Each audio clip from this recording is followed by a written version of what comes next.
සෑම බදාදා දිනකම සවස 4ට වෙළඳ සේවයෙන්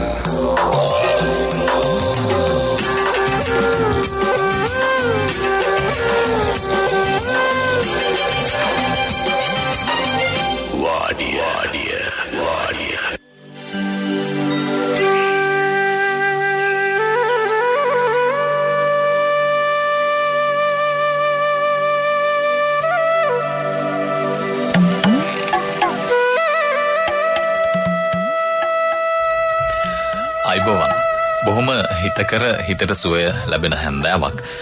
අපි මේවා මේ කියනවා තමා නමුත් කෙනෙකුට හිතෙන්න පුළුවන් මොන සුවයක්ද මේ වෙලාවේ අපි ඉන්නේ එක්ක පොලිමක එහෙම නැත්නම් මහා වැස්සේ අපි ඉන්න හරිය නාය යනවා මොන සුවයක්ද කියලා කෙනෙකුට හිතෙන්න පුළුවන්. ඔව් අපිට ජීවිතේ ගොඩක් අභියෝග වලට මුහුණ දෙන්න සිද්ධ වෙලා තියෙන කාලවකවානුවක් මේ කාලේදී අපි අර ගහෙන් වටන මිනිහට ගොනා යනවා වගේ සිද්ධි නිරන්තරයෙන් සිද්ධ වෙනවා. දැන් මේ අපි ආර්ථික දුෂ්කරතාවයක් එක්ක මිනිස්සු ජීවත් වෙනවා. රටම එහෙම ජීවත් වෙනවා අභියෝග වලට මුහුණ දෙමින්. ඒ ASCII මේ එකපාරට මහා ධාරානිපාත වැහිය දැහැලෙන්න පටන් ගත්තා. ඉතින් අපි දන්නවා ඔබ වැස්සෙන් පීඩා විඳිනවා, නායයන් වලින් මේ ස්වාභාවික විපත් වලින් පීඩා විඳිනවා. ඒවත් එක්ක තමයි අපි මේ ජීවන සරණ ගෙනියන්න වෙලා තියෙන්නේ. එහෙම කාලවකවානුවකදී අපි අද වාඩියෙන් ඔබට ආරාධනා කරන්නේ අපි දන්නවා ඔබ ටිකක් නිදහසේ ඉන්න වෙලාවක නම් අනිවාර්යෙන්ම වාඩියට ගොඩ වදිනවා කියලා. අද අපි ආරාධනා කර සිටියා කුඩා තේවතු අධිකාරියේ නුවර එළිය ප්‍රාදේශීය කළමනාකාරතුමන්ට WTRP විමලරත්න මහත්මයාට අයිබෝන් ඔබතුමාට. අර ගීතය අහනකොටත් මට සිහිපත් වුණේ කාලාන්තරයක් තිස්සේ මේ අපේ රටේ තේ සහ තේ වතු සහ ඒ එක්ක බැඳුණු සංස්කෘතිය අපේ රටේ වෙනම උපසංස්කෘතියක් විදිහට මේ නිර්මාණවලට පවා එක්කාසු වුණා. ඉතින් සුළු අපනයන වැවිලි භෝග සංවර්ධන රාජ්‍ය අමාත්‍යාංශයේ අනුග්‍රහයෙන් තමයි අපි වාඩිය අදත් ඔබට පිරිනමන්නේ. වාඩියේ කතා බහට වෙනදට අපිත් එක්ක වාඩියේ ඈඳි ගන්න ඔබ කවුරුත් දන්න කියන සුළු අපනයන වැවිලි භෝග සංවර්ධන රාජ්‍ය අමාත්‍යාංශයේ අධ්‍යක්ෂ සංවර්ධන රන්සිලු බටවල මහත්මයා මේ විශේෂයෙන්ම සුළු අපනයන වැවිලි භෝග කරුවන් වෙනුවෙන්ම විශේෂ වැඩසටහනකට මේ වෙලාවේ ටිකක් කොළඹින් දුර බැහැරට ගිහිල්ලා ඉන්නවා. ඒ නිසා අද මැදිරියට පැමිණෙන්නේ නැහැ. නමුත් ඔබ මේ වෙලාවේ අපිත් එක්ක වාඩිය සමග සම්බන්ධ වෙලා ඉන්නවා කියලා අපි දන්නවා. ඉතින් අපි එහෙමනම් වැඩේ පටන් ගමු. මේ අපිට පුරුද්දක් තියෙනවනේ මේ හැන්දෑවට උදේට මේ කහට කෝප්පයක් බොන්න. ඒ කාලේ දැන් අපි මේ ඇත්තටම වාඩියක නම් ඔය කහට කෝප්පේ හරි ජනප්‍රියයි. මට මේ සාමාන්‍ය අපේ මේ මාතෘකාවට අදාළ කාරණා වලට කලින් මේ අපේ නුවරඑළිය ප්‍රාදේශීය කළමනාකාරතුමා කුඩා තේවතු අධිකාරියේ WTRP විමලරත්න මහත්මයා ඇත්තටම මේ කහට කෝප්පේ කියන එක අපේ දෙයක් වුණා නේද? ඒක අපේ රටේ සංස්කෘතියත් එක්ක බැඳිච්ච ජීවිතෙන් වෙන් කරන්න බැරි තරම් සමීප වෙච්ච දෙයක් වුණා කහට කෝප්පේ. ඒක අපේ අතීතයේ ඉඳලම ලෝකයේ ශ්‍රී ලංකා තේනාමය ප්‍රචලිත වුණා වගේම මිනිස්සු තමුන්ගේ වෙහෙස කහන්සිය නිවා ගන්න මානසික ආතතිය තුනී කරගන්න කහට කෝප්පයක් බීලා පුරුදු වෙලා තිබුණා. ඒ සංස්කෘතිය තමයි මේ ප්‍රසන්න මහත්තයා මේ විකාශනය වෙලා අද වෙනකල්ම තේවලට පුංචි ඇබ්බැහි වීමක් වගේ අපි දකින්නේ රට තුල. හැබැයි මේ කාරණාවේ හොඳ පැති ගොඩක් තිබෙනවා. එකක් රටේ ආර්ථිකයේ ශක්තිමත් වුණා ඊටාම ප්‍රබල ලෙස. ඒ වගේම මේ තේ වගා කරපු මහා පරිමාණිකයන්ට අමතරව කුඩා පරිමාණයේ තේ වගා කරලා අපේ ගම්වල ඉන්න අපේ මාමලා නැන්දලා ආච්චිලා සීයලා අම්මලා තාත්තලා කාලයක් තිස්සේ තමන්ගේ ජීවන වෘත්තියක් විදිහට තේ වගා කරන්න ගත්තා නේද? ඔව් ප්‍රසන්න ඉස්සෙල්ලම මේ ශ්‍රී ලංකාවේ තේ වගාවේ ව්‍යාප්තිය දිහා බැලුවම මේක ආරම්භ වෙලා තියෙන්නේ වාණිජ මට්ටමින් 1867 වගේ. ජේම්ස් ටේලර් කියන පුද්ගලයා තමයි හේවැහැට ලූල් කඳුර වතුයායේ තේ වගාව ආරම්භ කරලා තියෙන වාණිජ කර්මාන්තයක් හැටියට.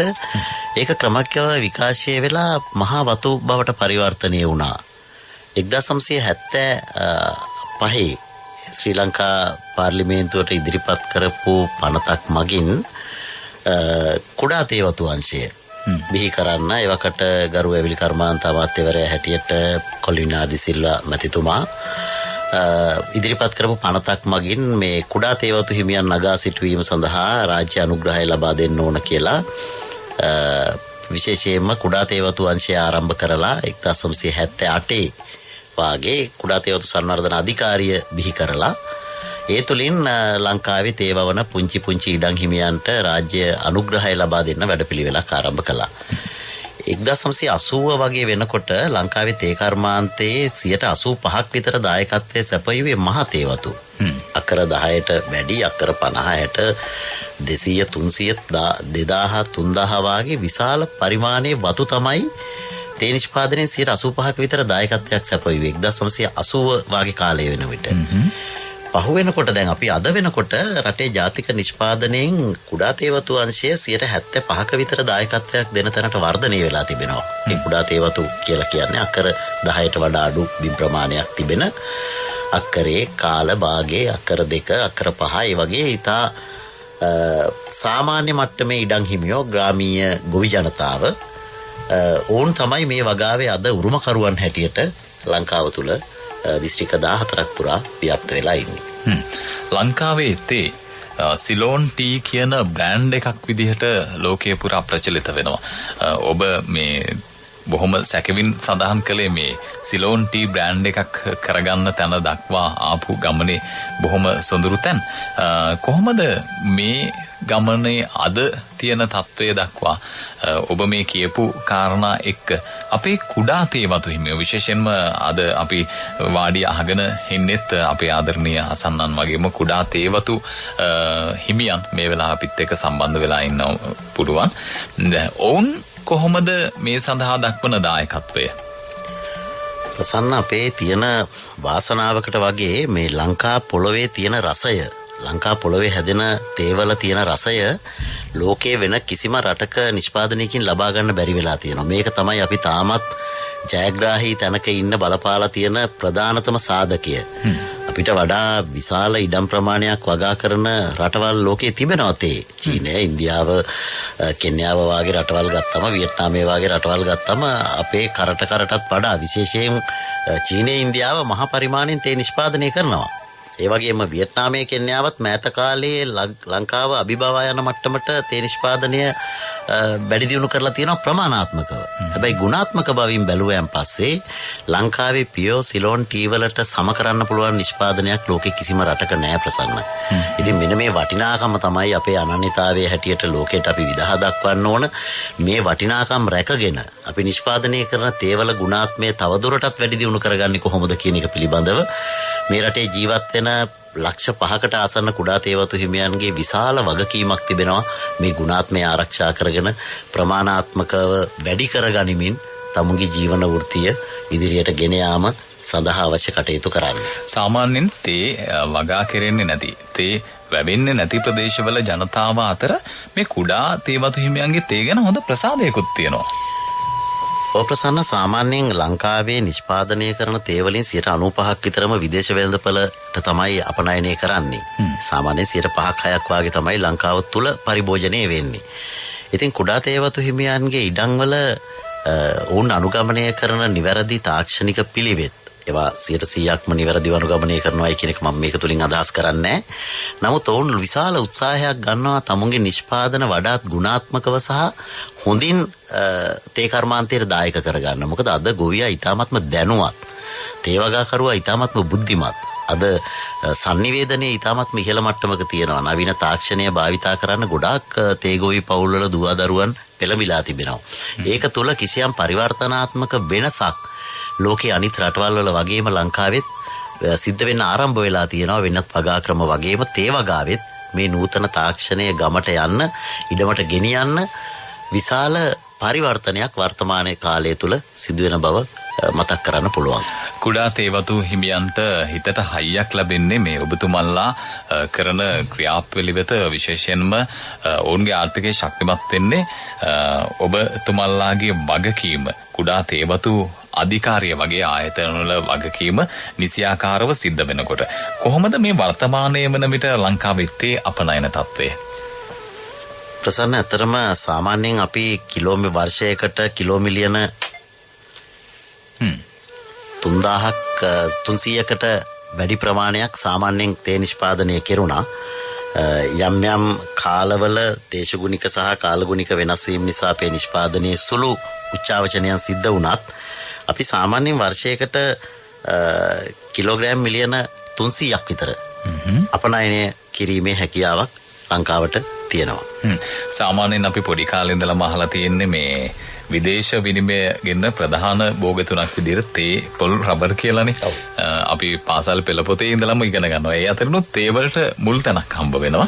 ඉතින් එහෙම මුල් තැනක් හම්බ වෙන මේ රටේ ආර්ථිකය ප්‍රබල ලෙස ශක්තිමත් කරන දෙයකට තමයි කුඩා තේවතු හිමියන් විදිහට ඔබ තමුන්නාන්සේලා අත ගහලා තියෙන්නේ. ඒ නිසා මේ ඔබ ඇතුළු පිරිස කරන්නේ විශේෂයෙන්ම කුඩා තේවතු හිමියන් කරන්නේ සුවිසල් මෙහෙවරක්. සමහරට ඔබට හිතෙන්නේ නැති වේවි මේ පොඩි තේවත්තකින් මම මේ තේ ටිකක් කඩලා විකුණුවට මේක රටේ ආර්ථිකයට ලොකු හයියක් එනවද කියලා. සමහරට ඔබට ඔබ ගැන ආගයක් නැති වෙන්න පුළුවන්. නමුත් අපි දන්නවා ඔබ කරන්නේ ලොකු මෙහෙවරක්.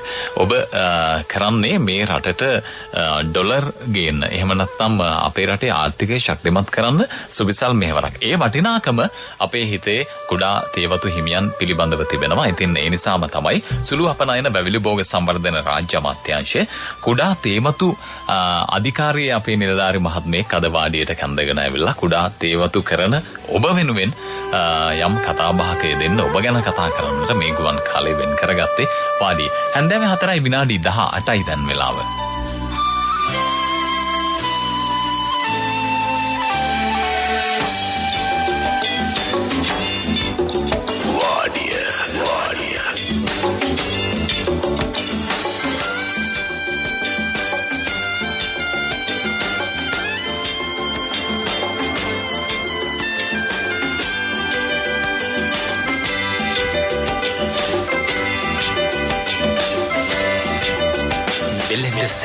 රට කඳු කර සිරියා පරදන රූපර මුහුණ ඔබේ රටගිලි දිඟු කර මදහස නංවන තේදල නලනලදේ උඩරට කඳු කර සිරියා පරදන රූපර මුහුණ ඔබේ රටගිලි දිඟු කර මදහස නංවන තේදල නලනලදේ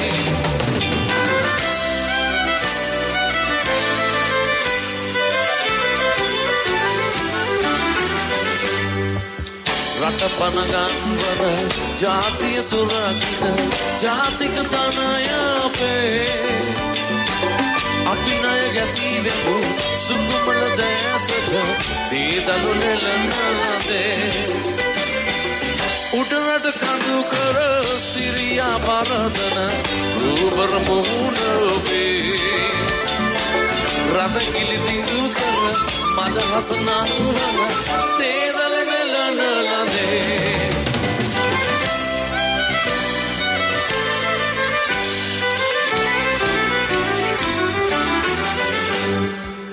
ලියලන දළුවල කරටිය හැම විට ඔබ දෙත්තකට නැමේ ධනමන පිනවන සුමිහිරි පානෙහි පිටරට යවන අපේ උඩරට කඳු කර සිරියා පරදන රූපර මුහුණ ඔබේ රතගිලි දිඟු කර මදහස නංවන තේදල නෙලනලදේ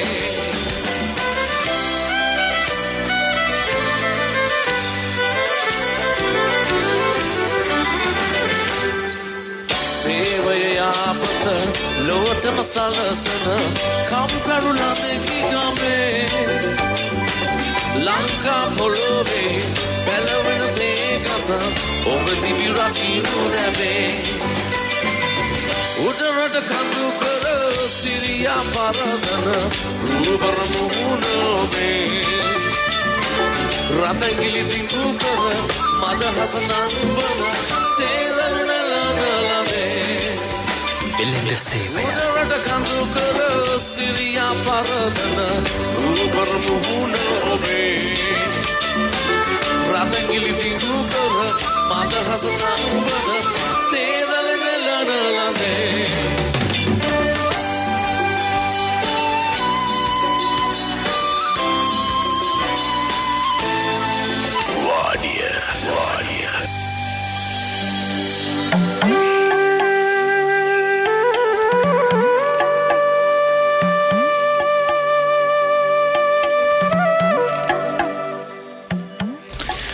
සිලොන් ටී බ්‍රෑන්ඩ් එක ලෝකේ විවිධ රටවල ජනප්‍රියයි කියලා කියනවනේ. දැන් මේ කාලේ වෙනකොට මොන වගේ රටවලටද ලංකාවෙන් තේ අපනයනය කරන්නේ? ඇත්තටම මේ ප්‍රසන්න ලංකාවේ තේ අපනයනයේ මැද පෙරදිග රටවල් වල තමයි විශාල ඉල්ලුමක් තිබුණේ. ලෝක ප්‍රජාව පුරුදු වෙලා තිබුණා ලංකාවේ තේවලට දීර්ඝ කාලයක් තිස්සේ. ඉරානයේ, ඉරාකයේ, ඊශ්‍රායලයේ, ජෝර්දානය, කුවේට්, සිරියාව වගේ රටවල්. ඉතින් මේ ලෝකයේ තුල ඇති වෙච්ච යම් යම් භෞතික වෙනස්කම් මත යුදමය තත්ත්වයන් ඒ වගේ වෙනස්කම් මත මේ වෙළඳපළත් නිරන්තරව උච්චාවචනය වෙනවා. දැන් රුසියාව එතනින් ගියන් පස්සේ යුක්‍රේන් එක්කලා මේ වර්තමානයේ වෙන විට පොඩි යුදමය තත්ත්වයක් තිබෙනවා. ඉතින් රුසියාව සහ යුක්‍රේනය කියන්නේ අපේ නිෂ්පාදන වලින් 24%ක් 25ක් වාගේ මිල දීලා ගත්ත රටවල්. ඉතින් මෙවැනි පවතින දේශපාලනික සහ ඒ සමාජ ප්‍රශ්නත් බලපානවා තේ අපනයනය කෙරේ.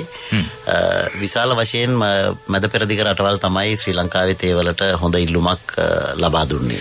ලෝක වෙළඳපොලේ මොන වගේ රටවල්ද තේවලින් ඉස්සරහට ගිහිලා තියෙන්නේ දැන් ලංකාව වරුනම? ඔව් ඇත්තටම නිෂ්පාදනය පැත්තෙන් බැලුවොත් ප්‍රසන්න චීනය සහ ඉන්දියාව ප්‍රමාණාත්මකව ගොඩාක් ඉදිරියෙන් ඉන්නවා ලංකාවට වඩා.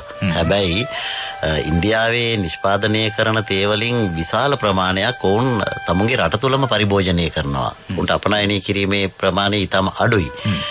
කෙන්යාව, වියට්නාමයේ වගේ රටවල් මෑත කාලයේ තේ වගාවෙන් ගොඩක් ඉහළට ආපු රටවල්. සාමාන්‍යයෙන් චීනය විශාල වශයෙන් තේ නිෂ්පාදනය කරනවා. ඉතින් ලෝක වෙළඳපොළ තුල මේ කියන ප්‍රධාන හතර තමයි ඒ කියන්නේ චීනය, ඉන්දියාව, කෙන්යාව, වියට්නාමය කියන රටවල් තමයි ලංකාවත් එක්කලා තරගකාරී පසුබිමක තේ නිෂ්පාදනයේ විදේශ වෙළඳපොළ සඳහා දැනට කටයුතු කරන්නේ. සිලොන් ටී කියන නාමයට මේ දැන් අපේ රටේ ආගෙත් පොඩි අභිමානයක් තියෙනවනේ. අපේ තේ තමයි හොඳම තේ කියලා.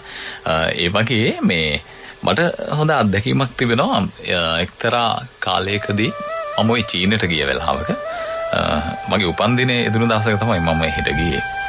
ඒ වෙලාවේ උන් මට තෑගි කළා මේ ලස්සන තේකොළ පෙට්ටියක්. ඒක දෙන ගමන් මට උන් කිව්වා ඕගොල්ලන්ගේ රටේ තේ වගේ තමයි මේකන් රසයි කියලා. එතකොට මේ ඒ වෙලාවේ දැනුණු හැඟීම් මම මේ කල්පනා කරේ ඔවුන් විශ්වාස කරනවා ලංකාවේ තේ රසයි තමා කියලානේ. ඔවුන් තහවුරු කරනවා. ඔච්චර විශේෂයෙන්ම චීනය වගේ රටවල් හරිත තේ නිෂ්පාදනයට තමයි ප්‍රමුඛතාවය ලබා දීලා තිබුණේ. ඔවුන්ගේ සාමාන්‍යයෙන් දෛනික පරිභෝජනය බැලුවත් මේ හරිත තේ තමයි වැඩි වශයෙන් භාවිතා කරන්නේ. අපි කළු තේ නිෂ්පාදනයේ සම්ප්‍රදායික කළු තේ නිෂ්පාදනය ඉහළින්ම කරන රටක් තමයි ශ්‍රී ලංකාව. එතකොට මේ සම්ප්‍රදායික කළු තේ වල තියෙන ගුණාත්මක භාවය මම අර මුලින් කිව්වා වගේ ලෝකයේ වෙන කිසි රටකට සම කරන්න බෑ ප්‍රසන්න.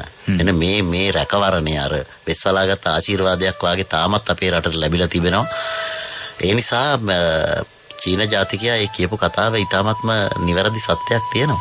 උඩ රට සහ පහත රට තේ කියලා ලංකාවේ මේ වගා කිරීම අනුව බෙදාගෙන තියෙනවා. කොහොමද මේ ඒ කටයුතු සිද්ධ වෙන්නේ? ඇත්තටම මේ තේ වගාව විශේෂයෙන්ම විකාශය වෙලා තියෙන්නේ මේ මුහුදු මට්ටමේ තියෙන උසත් එක්කලා උච්චත්වය අනුව. උඩ රට, මැද රට, පහත රට කියලා මේ විශේෂයෙන් වගා කලාප තුනකට බෙදිලා තියෙනවා. ඒ ප්‍රදේශවල තියෙන දේශගුණික තත්වයන් එකිනෙකට වෙනස් බොහෝ වෙලාවට. වර්ෂාපතන රටාව, සුළඟේ තීව්‍රතාවය, පසේ ස්වභාවය මේ දේවල් බැලුවම එකිනෙකට වෙනස්. හැබැයි මේ සෑම කලාපයකටම උචිත වගා ක්‍රම සහ වගාව සඳහා උචිත ක්ලෝන වර්ග විශේෂයෙන්ම ශ්‍රී ලංකාවේ තේ පරීක්ෂණ ආයතනය දීර්ඝ කාලයක් තිස්සේ කරන ලද පරීක්ෂණ ඇසුරෙන් නිර්දේශ කරලා තිබෙනවා. ඒ පළාත්වලට අනුරූපී වැඩි දියුණු කරපු තේ ප්‍රභේද තමයි උඩරට, මැදරට, පහතරට කලාපවල විශේෂයෙන්ම ඒ දේශගුණික කලාප අනුව වගාව සඳහා නිර්දේශ කරලා තිබෙන්නේ. ඔබතුමා මේ වෙන විට රාජකාරී කරන්නේ නුවර එළියේ. මොකද කුඩා තේවතු අධිකාරියේ නුවරඑළිය ප්‍රාදේශීය කළමනාකාරවරයා විදිහට WTRP විමලරත්න මහත්මයා ඔබේ මේ කාලවකවානුව තුළ වගේම තමන්ගේ වෘත්තියෙහි අතීතයේ සිට මේ දක්වා ගමනේ මේ තේ සම්බන්ධ අත්දැකීම් ඇති හොඳ අත්දැකීම් නේද? මේ අවුරුදු 24ක විතර සේවා ඉතිහාසයක් ප්‍රසන්න මම හිමිකම් ලබනවා. ඇත්ත වශයෙන්ම ඉතින් මම තේ පරීක්ෂකවරයෙක් හැටියට තමයි මගේ වෘත්තියට සම්බන්ධ වුණේ. ශාස්ත්‍රයේ තමයි මම කටයුතු කළේ. තේ පරීක්ෂකවරයෙක් වුණාම අර මේ එක රස තේ නෑ තේ රස පරීක්ෂණය නෙමෙයි. රස පරීක්ෂක නෙමෙයි.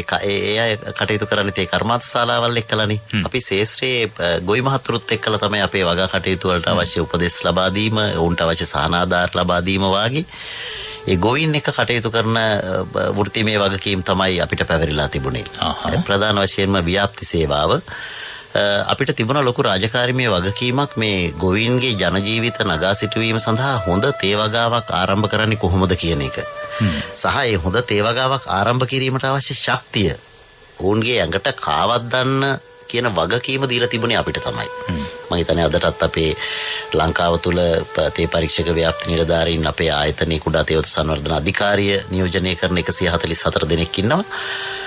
එතකොට මේ අය තමයි ග්‍රාමීය ගොවි ප්‍රජාව වෙත ගිහිල්ලා ඔවුන්ව උනන්දු කරවලා ඔවුන්ට අවශ්‍ය තාක්ෂණික දැනුම ලබා දීලා මේ තේ පරීක්ෂණ ආයතනය පරීක්ෂණාත්මකව හොයාගන්න අලුත් දේවල් විශේෂයෙන්ම වගාවේ උන්නතිය සඳහා යොදා ගැනීමට ඔවුන්ව පොළඹවලා විශාල කාර්යභාරයක් කරන රාජ්‍ය නිලධාරීන් කොටසක් ඔවුන්ගේ සේවාවේ ප්‍රතිඵලයක් හැටියට තමයි මේ එදා 28ක් 25ක් වාගේ තිබිච්ච කුඩා තේවතු අංශය අද 76ක් වාගේ විශාල ප්‍රතිශතයක් දක්වා වර්ධනය වෙලා තිබෙන්නේ. ඒ කියන්නේ ගම්මානවල කුඩා ඉඩමක් තිබෙන කෙනෙකුට වුණත් ඒ වගා කරන්න උනන්දුවක් ඇති කරවපු පිරිසක්. හැදලිවම.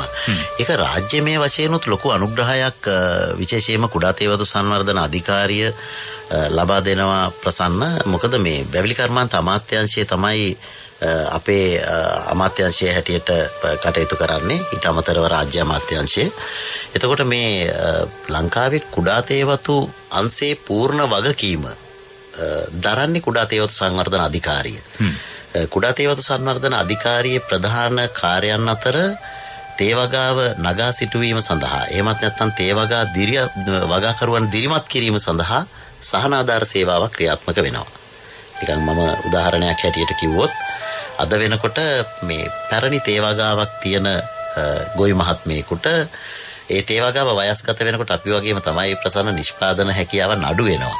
සාමාන්‍යයෙන් අපි තරුණ තේවගාවක දළු කිලෝ 800ක් 900ක් වගේ අක්කරකින් මාසයකට කඩන්න පුළුවන් ඉඩමක් අවුරුදු 18ක් 20ක් යනකොට ඕක දළු කිලෝ 200ට 250ට 300ට අඩු වෙනවා. එතකොට මේ මෙන්න මේ කියන ආර්ථික ඵලදායී මට්ටම පහළ ඉඩම් නැවත වගා කිරීම සඳහා යොමු කරන්න ඕන. ඒ පැරණි වගාව උදුරා ඉවත් කරලා නිසි පරිදි භූමිය සකස් කරලා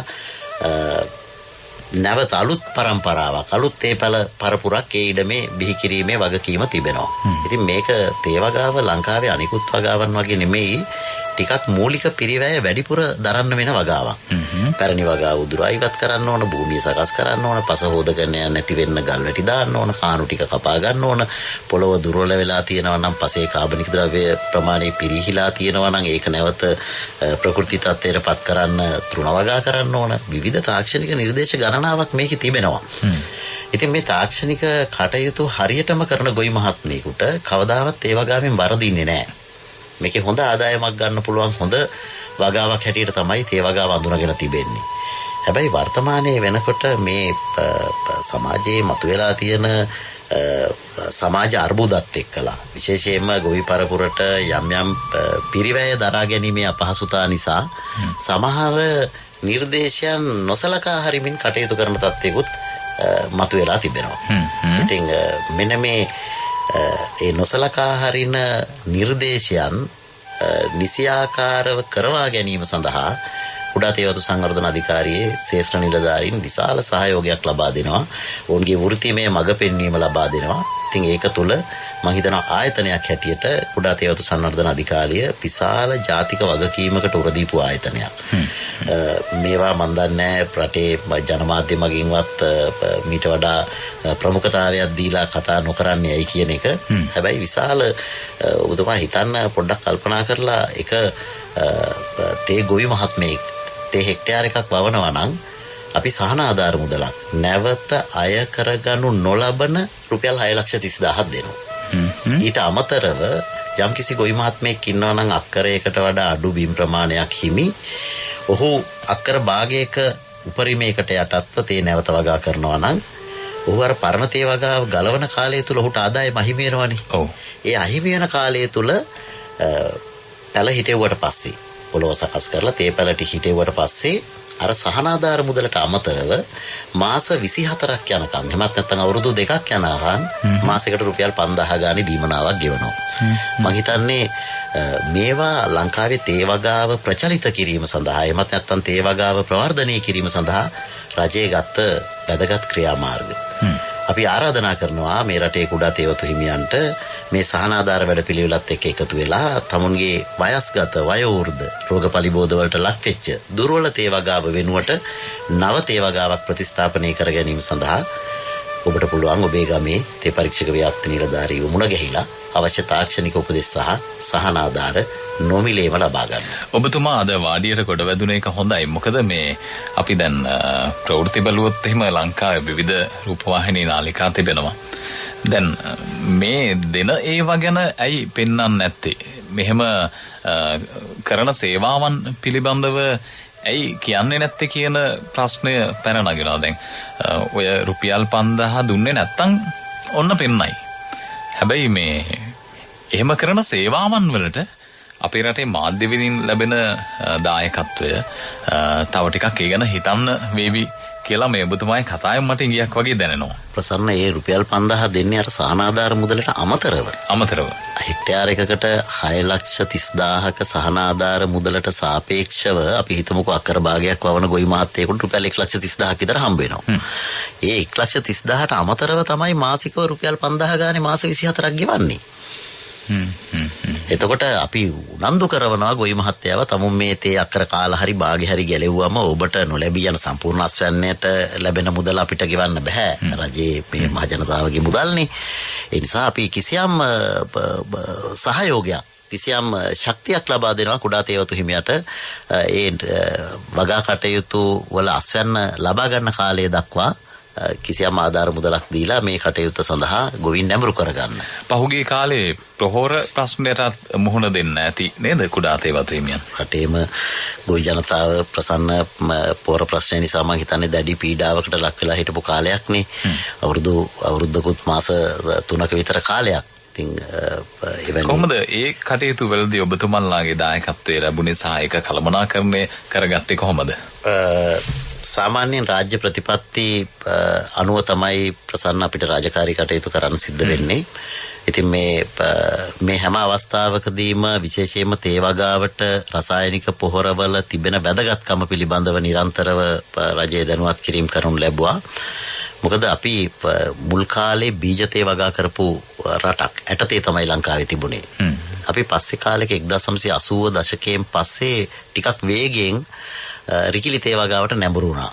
රිකිලි තේ වගාව කියන්නේ තේ ගහේ අත්තක් කපලා ඒ අත්ත පැල කර ගැනීමෙන් තවානක වර්ධනය කරගන්න පැලයක් ශේෂ්ත්‍රයේ හිටවන එක.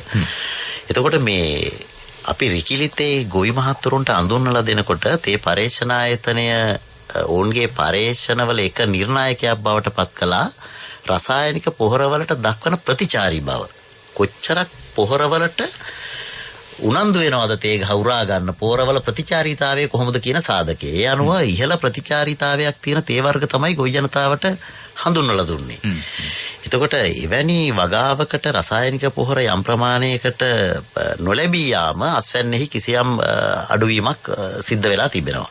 හැබැයි අපි අර කියනවනේ ප්‍රසන්න හැම කළු වලාවකම රිදි රේඛාවක් තියෙනවායි කියලා. මම දකින්නේ මේ ප්‍රශ්නේ එක අතකින් පසට කිසියම් විරාමයක් ලැබුණා. මොකද දීර්ඝ කාලයක් තිස්සේ අසීමිතව අපේ ගොවි මහත්තුරු මේ රසායනික පොහොරවල තිබ්බ සහනාධාර ක්‍රමවේදෙත් එක්කලා දාන්න ඕන ප්‍රමාණය වාගේ 2-3 ගුණයක් පොහොර භාවිතා කළා සමහර ගොවි මහත්තුරු.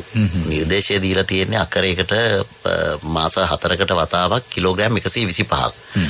හැබැයි සමහර ගොවි මහත්තුරු පොහොර මිටි 5 6 7 ඉඩමට දාන්න පටන් ගත්තා. මොකද උන්ගේ අත්දැකීම අනුව පොහොර ටිකක් වැඩිපුර දැම්නම දරු ටිකක් වැඩිපුර කඩා ගන්න පුළුවන්. ඉතින් මේ නිසා ඊට වේගයෙන් අපේ පස පරිහානියට ලක් වුණා. පස දුර්වල වුණා. පසේ හිටපු සුත්‍ර ජීවීන් විනාශ වුණා, මහා ජීවීන් මැරිලා ගියා. එතකොට කාලයක් යනකොට මේ පාංශු පාෂාණ ජීර්ණය ස්වභාවයෙන්ම සිද්ධ වෙනවා පසේ. ඒ සුත්‍ර ජීවීන්ගේ ක්‍රියාවලිය, භෞතික සහ ජෛව රසායනික ක්‍රියාවලිය මේ හැම දෙයක්ම පාදක කරගෙන පසේ පාසාන ජීර්ණය වෙලා පෝෂක පසට ස්වභාවයෙන්ම එකතු වෙනවා. හැබැයි එකතු වෙන පෝෂක ප්‍රමාණය ගහේ සාමාන්‍ය වර්ධනයට ප්‍රමාණවත් වෙන්නේ නැහැ. මොකද තේ කියන්නේ දීර්ඝකාලීන භෝගයක් නේ. දැන් වී වගාව කෙටි කාලීන භෝගයකට සමහර විට ඒකේ තරම්ම ගැටලුවක් නෙවෙන්න පුළුවන්. වෙනත් විකල්ප කෙටි කාලීනව පාවිච්චි කරන්න පුළුවන් වෙන්න පුළුවන්. හැබැයි තේ වගාව කියන්නේ දීර්ඝකාලීන. සාමාන්‍යයෙන් තේ වගාවක් પરම්පරාවකට එකක් දෙකක් තමයි පවතින්නේ. අවුරුදු 25ක්වත් අපි දළු කඩන බලාපොරොත්තු වෙන තමයි තේ වගාවක් ස්ථාපනය කරන්නේ. ඉතින් මෙවැනි වෙලාවක මේ රසායනික පොහොර දීර්ඝකාලීනව යෙදීම තුළ පසේ තිබිච්ච ජෛව රසායනික ගුණාංග ගොඩාක් පරිහානියට ලක් වෙලා පොහොර නැතුවම බැරි තැනකට ආවා. රසායනික පොහොර දැම්මේ නැත්තම් දළු නැහැ.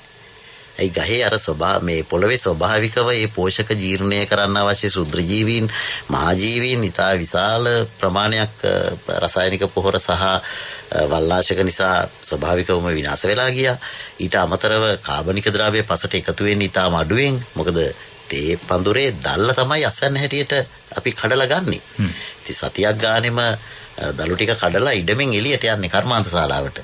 එතකොට දැන් ඔබ දන්නවා කැලයක් ගත්තොත් මේ කැලේ තියෙන ගස් කොළන් වල පත්‍ර මල් ගෙඩි ඔක්කොම හැදිලා අතුරු කිලි ඔක්කොම නැවත පොළොවටම එකතු වෙනවානේ. පෝෂක එළියට යාමක් සිද්ධ වෙන්නේ බොහොම අඩුවෙන්. කොස් ගෙඩියක් කඩාගෙන ගියොත් වෙනත් ගහක ඵලයක් එළියට අරගෙන ගියොත් තමයි මේ පෝෂක ටිකක් එළියට යන්නේ. හැබැයි තේ වගාවේ නෑ. තේ වගාවේ 90%ක්ම අස්වැන්න හැටියට ගහෙන් සතිපතා මාස්පතා වාර්ෂිකව ඉවත් වෙනවා. පත්තියක් ගමේ තියෙන්නේ නැහැ. ගමේ තියෙන්නේ නැහැ. සමහර ලාවට හැතැම්ම 20-30ක් දුර තමයි මේ කර්මාන්ත ශාලාව තියෙන්නේ. ඒවා බැලුවම අවසානයේ වෙනත් රටවල තමයි වෙළඳපොළට තමයි ගිහින් තියෙන්නේ.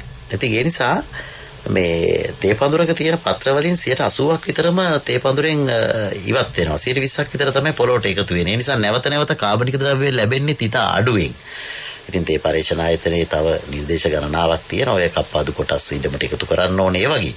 ඒවත් ටිකක් අපේ කුඩා තේවතු හිමියෝ ඔය කියන විදිහටම කරන්නෙත් නෑනේ. ඒ නිර්දේශ අනුගමනය කිරීමේදී යම් ප්‍රායෝගික දුෂ්කරතා නිසා ටිකක් අතපහු වෙනවා. දැන් ඇත්තටම මේ දවස්වල මේ තෙල් ප්‍රශ්නේත් බලපානවා ඇති සමහර ඒ නිවැරදි පිළිවෙත්ම අනුගමනය කරන්න නේද? විවිධ ප්‍රශ්න. ඉතින් ගොවි මහතුරු වගේම තේ පඳුරත් පොඩි ස්ට්‍රෙස් එකකින් ඉන්නේ දැන්. දීර්ඝ කාලයක් තිස්සේ රසායනික පොහොර හැම නොලැබීම නිසා. ඉතින් හැබැයි මම කියන්නේ අර මේ කාලය තුල පුංචි විවේකයක් පසට ලැබුණා. නැවත පස බොහෝ දුරට පුනරුත්ථාපනයේ ස්වභාවිකවම පුනරුත්ථාපනයේ වෙමින් පවතිනවා. මොකද අපි දැන් දැක්කා ඒක අපි සාමාන්‍යයෙන් අපේ ප්‍රදේශවල ගොවි මහතුරුන්ගේ ඉඩම්වල කාබනික ප්‍රමාණය පසේ පරීක්ෂා කරනකොට 100ට 1 වගේ තිබ්බ ඉඩම්වල මේ වෙනකොට 2%ක් 3ක් වගේ වැඩි වෙච්ච ඉඩම් අපිට හම්බුණා. කාබනික කොටස් ප්‍රමාණය පසේ තියෙන. ඉතින් එවැනි අපිට ක්ෂණිකව නොපෙනෙන විද්‍යාත්මකව වෙච්ච සංවර්ධනයක් මේක තුල තිබෙනවා. සහ ගොවීන් හැකියපමණ උත්සාහ කළා. පුංචි ගොවියෝනේ අපිට ඉන්නේ. අක්කර කාල භාගයේ අක්කර 1.5 ඔය වගේ 80%ක් විතරම ඉන්නේ අපිට හෙක්ටයාර් 0.5ට වඩා අඩු ගොවීන් කණ්ඩායමක්. ඒතර ඒ අය පුළුවන් තරම් උත්සාහ කරා මේ පහුගිය කාලේ තිබ්බ පොහොර හිගයත් එක්කලා එහෙමත් නැත්නම් රාජ්‍ය ප්‍රතිපත්තිත් එක්කලා පොහොර ගෙනීම නතර කළාට පස්සේ ඒ සඳහා විකල්ප ක්‍රියාමාර්ග අනුගමනය කරන්න විශේෂයෙන්ම කොම්පෝස්ට් පොහොර නිෂ්පාදනය කරන්න ඕන් පෙළඹුණා. ඒ වගේම තමුන්ගේ වත්ත ඉඩම වටේ තියෙන ශාක කොටස් කපලා ගෙනහලා දාලා ඉඩමට එකතු කරලා ඒකෙන් පෝෂක පසර ලබා දෙන්න ඕන් කටයුතු කරා. මම ඒකෙන් අදහස් කරන්නේ රසායනික පොහොර වලින් දිය යුතු පෝෂක සියල්ලම මේකෙන් ලබා දෙන්න හැකියාව ලැබුණා කියලා. එහෙම උනේ නැහැ. නමුත් යම් ප්‍රමාණයක් තිබුණාට වැඩිය හොඳ පාංචු තත්වයක් නිර්මාණය කරලා දෙන්න පුළුවන් හැකියාවක් ලැබුණා. ඒතර මේ වගේ අවස්ථාවක රසායනික පොහොර ටිකකුත් ගොවි මහත්තුරුන්ට ලැබුණා නම් ඉතාමත්ම ඉහළ දළු අස්වැන්නකට යන්න පුළුවන් පාංශු පරිසරයක් අද වෙනකොට නිර්මාණය වෙලා තිබෙනවා. විමලරත්න මහත්මයා අපි තවදුරටත් මේ ගැන කතා බහ කරමු. ඒ වගේම මේ ඔබට මතක් කරන්නට කැමති මේ වාඩිය අහගෙන ඉන්න අතරේ ඔබට මේ වෙලාවේ අහන්න හොඳයි කියලා මේ හැන්දෑ කරේ අහන්න හොඳයි කියලා ගීතයක් ගැන එහෙම මතක් වුණොත් එහෙම අහන්න හේතුත් හිතේ තියෙන්න පුළුවන්.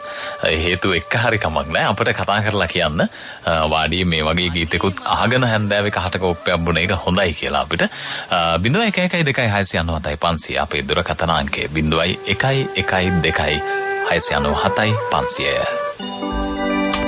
මගේම ආදර සිරියාවි වෙත වාඩිය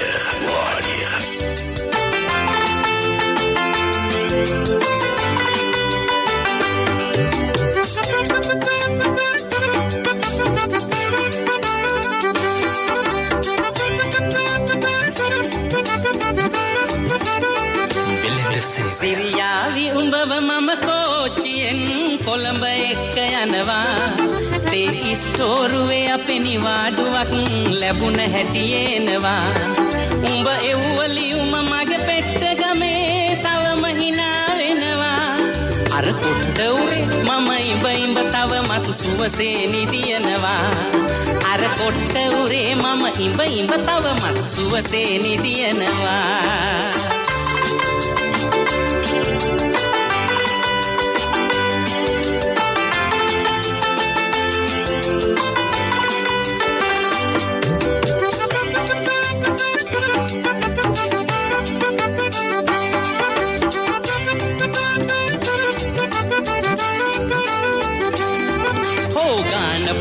ගාවට මම උඹේ අත අල්ලාගෙන යනවා සුදු ඇල්ල සිඹින කිරිපෙන පිටු ඇවිදින් ඔන්න හාදු දෙනවා රජ ගෙදර ළඟට උඹ එක්ක ගිහින් හැමදේම කියා දෙනවා අපි ට්‍රෑම් කාර් වල නැගලා සතොසින් කොළඹ වටේ යනවා අපි ට්‍රෑම් කාර් වල නැගලා සතොසින් කොළඹ වටේ යනවා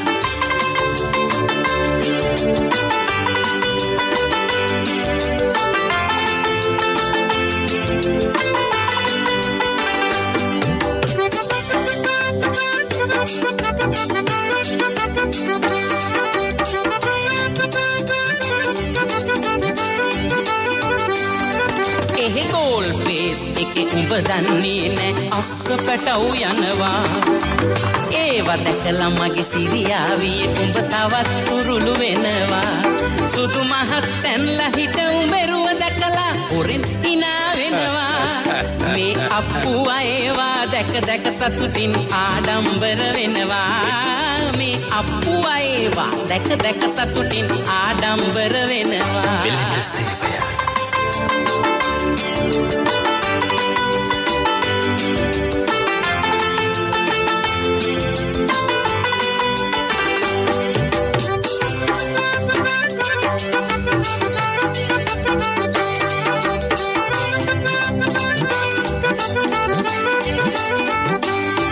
සිරියාවි උඹව මම කෝච්චියෙන් කොළඹ එක්ක යනවා තේ ස්ටෝරුවේ අපේ නිවාඩුවක් ලැබුණ හැටියේනවා උඹ නාඩයින්දින් මගේ රත්තරනේ මම එන පොයට එනවා මේ කුප්පි ලාම්පුවේ තෙල් ටික ඉවරයි දැන් මම නවතිනවා මේ කුප්පි ලාම්පුවේ තෙල් ටික ඉවරයි දැන් මම නවතිනවා මේ ආදර පුංචි අප්පු වාඩිය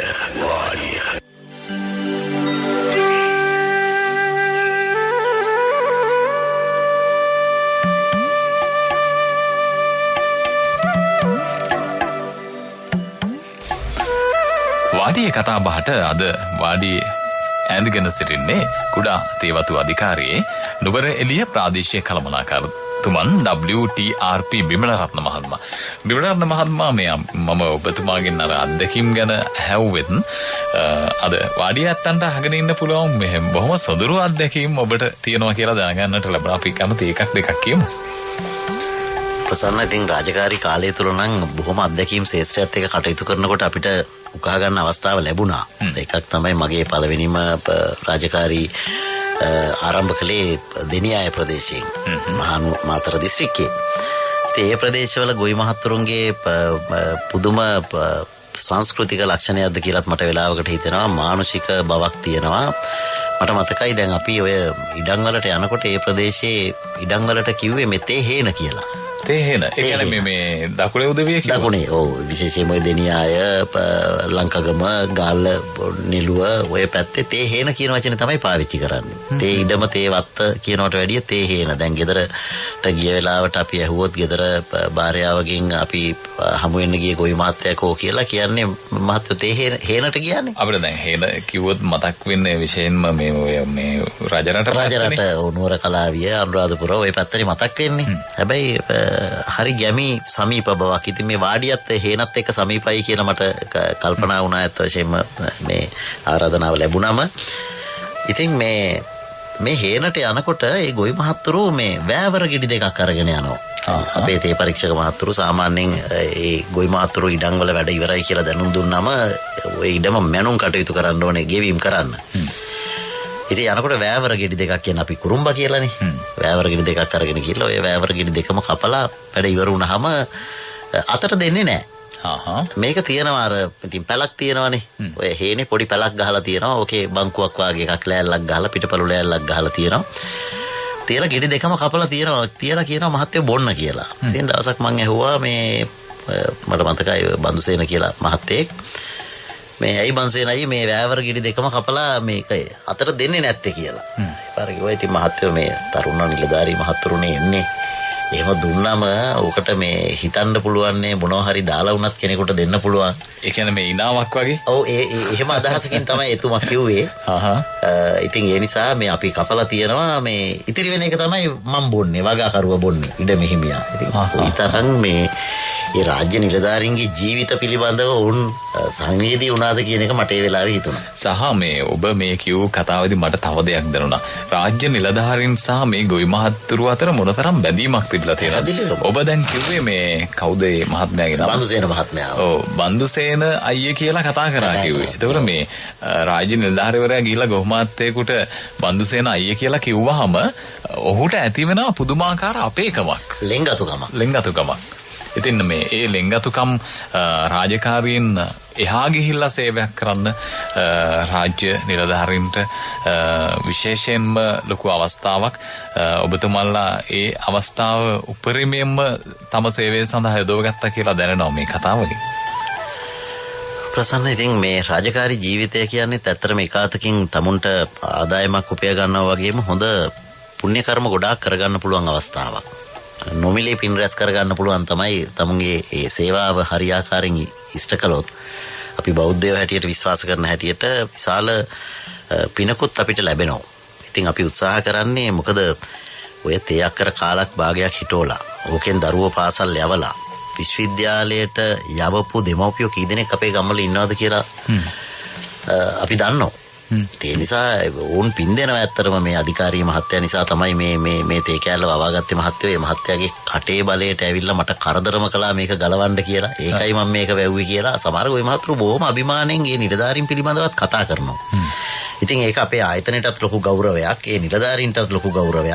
ඇත්තට මේ නිලධාරීන් හදපු වඩපු දෙමව්පියන්ටත් ඒක ලොකු ගෞරවයක් හැටියට තමයි මම දකින්නේ.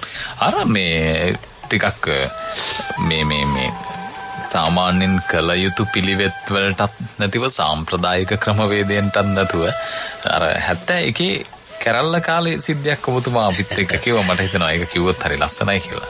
ඒකත් ප්‍රසන්න මේ ශේෂ්ත්‍රයේ අපිට ලැබිච්ච අත්දැකීමක්. ඇත්තටම ඔය දෙනියායම තමයි. දෙනියායේ ඉඳලා මෙදේරි පිටිය කියන්නේ ඔය සිංහරාජ කැලේට යාබද ගම්මානයක්. මෙදේරි පිටියට යාබද ගමක් තියෙනවා කොහිලාරඹ කියලා. කොහිලාරඹ කියන්නේ අත්‍තරම සිංහරාජ වනාන්තරයේ එක කෙළවරක් වාගේ. ඔය 71 රටේ පැවතිච්ච යම් භීෂණකාරී වාතාවරණය තුල තරුණ කණ්ඩායමක් ගිහිල්ලා මේ සැඟ වුණා සිංහරාජ කැලේ. ඉතින් හැඟ වුණාට දැන් මේගොල්ලන්ට ආහාර සපයා ගන්න වෙනත් අනිකුත් අත්‍යවශ්‍යම ද්‍රව්‍ය ගන්න යන්න විදිහක් නැහෙනේ. ඉතින් මේගොල්ලෝ කරේ කැලේ තියෙන මේ කිතුල් ගස් මැදලා පැණි හකුරු කර්මාන්තය තමයි කළේ. ඒවා හදලා ටිකක් අප්‍රසිද්ධ චරිතයක් යවනවා දෙනියාය නගරයට මේවා අලෙවි කරගෙන එන්න. අලෙවි කරගෙන ලුණු ටික මිරිස් ටික අරගෙන එන්න. මේ ගමේම ගොවි මහත්තුරු කියපු කතාව. ඉතින් ගිහිල්ලා එනකොට එක දවසක් මේ දෙනියාය වත්තේ තේ කප්පාදු කරනවලු. කප්පාදු කරලා අතු දාලා තියෙනවා. රිකිලි තේ වගාව දැන් ආරම්භ කරලා තේ කපලා අතු ටික දාලා තියෙනවා. මේ අර හකුරු අරගෙන ගිය ගෝණිය ඔතාගෙන තේ අතු ටිකක් ඒ කංකානංගෙන් ඉල්ලගෙන ගෙනහලා මේගොල්ලෝ කරලා තියෙන්නේ දැන් අපි සාමාන්‍යයෙන් ගම්වල මඤ්ඤොක්ක හිටවන්නේ. උදැල්ලෙන් පොළොව පොඩ්ඩක් කොටලා අතු 3-4ක් බිම ඇනලා තියෙනවා. ඊට පස්සේ ඉතින් මාසෙකමාරක් දෙකක් යනකොට සමහර ඒවා මැරිලා ගියා. සමහර ඒවා මුල් ඇදලා පැලවෙලා ආවා. සමහර විට වලේ අතු 3-4ක් පැලවෙච්ච තැන් තිබුණා. අතු 3ක් විතර ගහනවනේ ඔකේ. එතකොට අතු 2ක් සමහරට පැලවෙනවා. ඊට පස්සේ අර මැරිච්ච තැන් වල අර පැලවෙච්චි හොඳ අතු 2ක් තියෙන තැනකින් එකක් අරගෙන පාළු ටික හිටව ගන්නවා.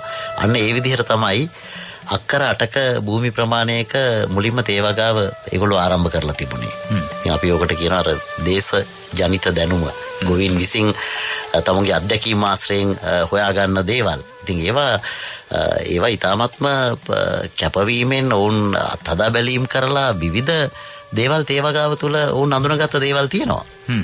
දැන් තේ කර්මාන්තය විශේෂයෙන්ම මේ කුඩා තේවතු හිමියන්ගේ කුඩා තේ කර්මාන්තයට වර්තමානයේ තිබෙන පොදුවේ මුළු රටම මුහුණ දෙන ගැටලු වලට එයටත් මුහුණ දෙන්න සිද්ධ වෙනවා.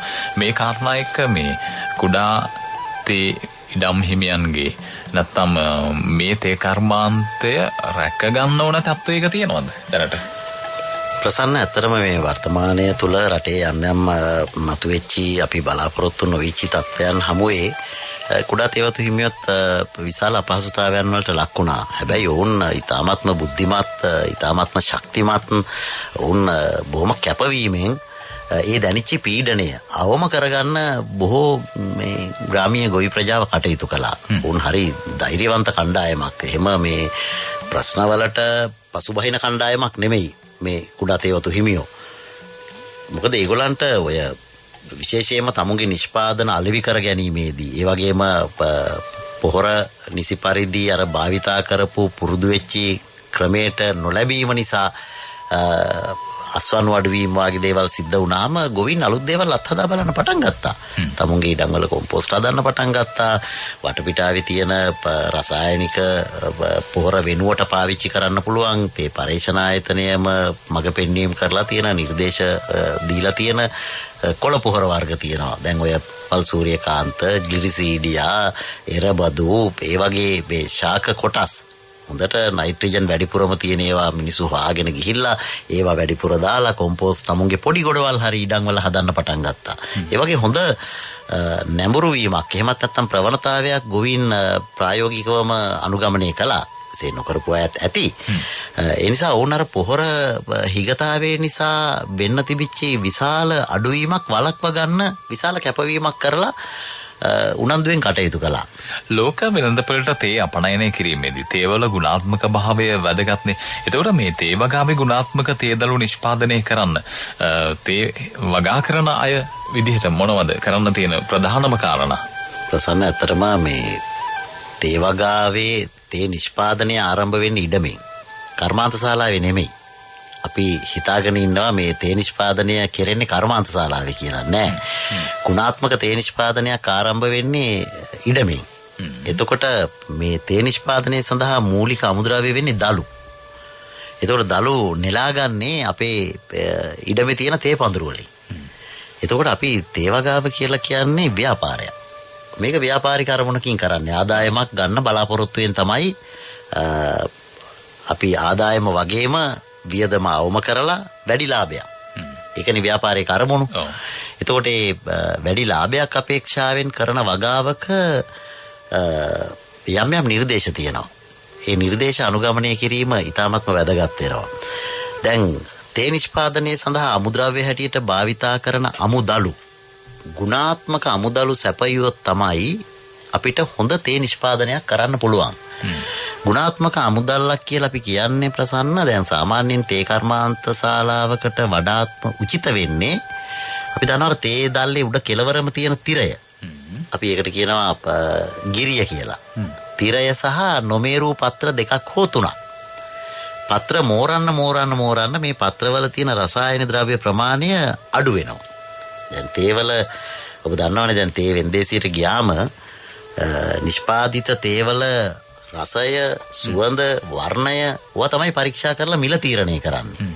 එතකොට මේ රසය, සුවඳ සහ වර්ණය එහෙමත් නැත්නම් පැහැය, ලිකර් එක මේ කියන සාධක තීරණය වෙන්නේ තේ දල්ලේ තියෙන රසායනික සංයෝග නිසා.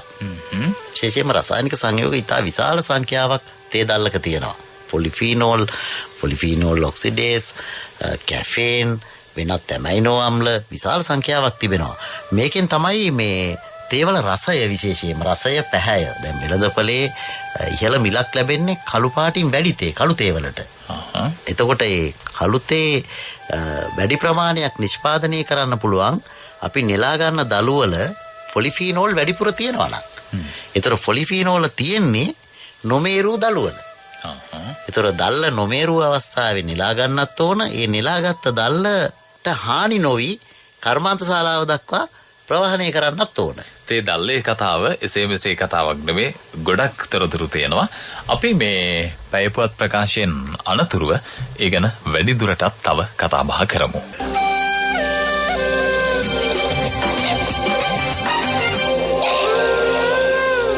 සතියේ සෑම බදාදා දිනකම සවස 4ට වෙළඳ සේවයෙන්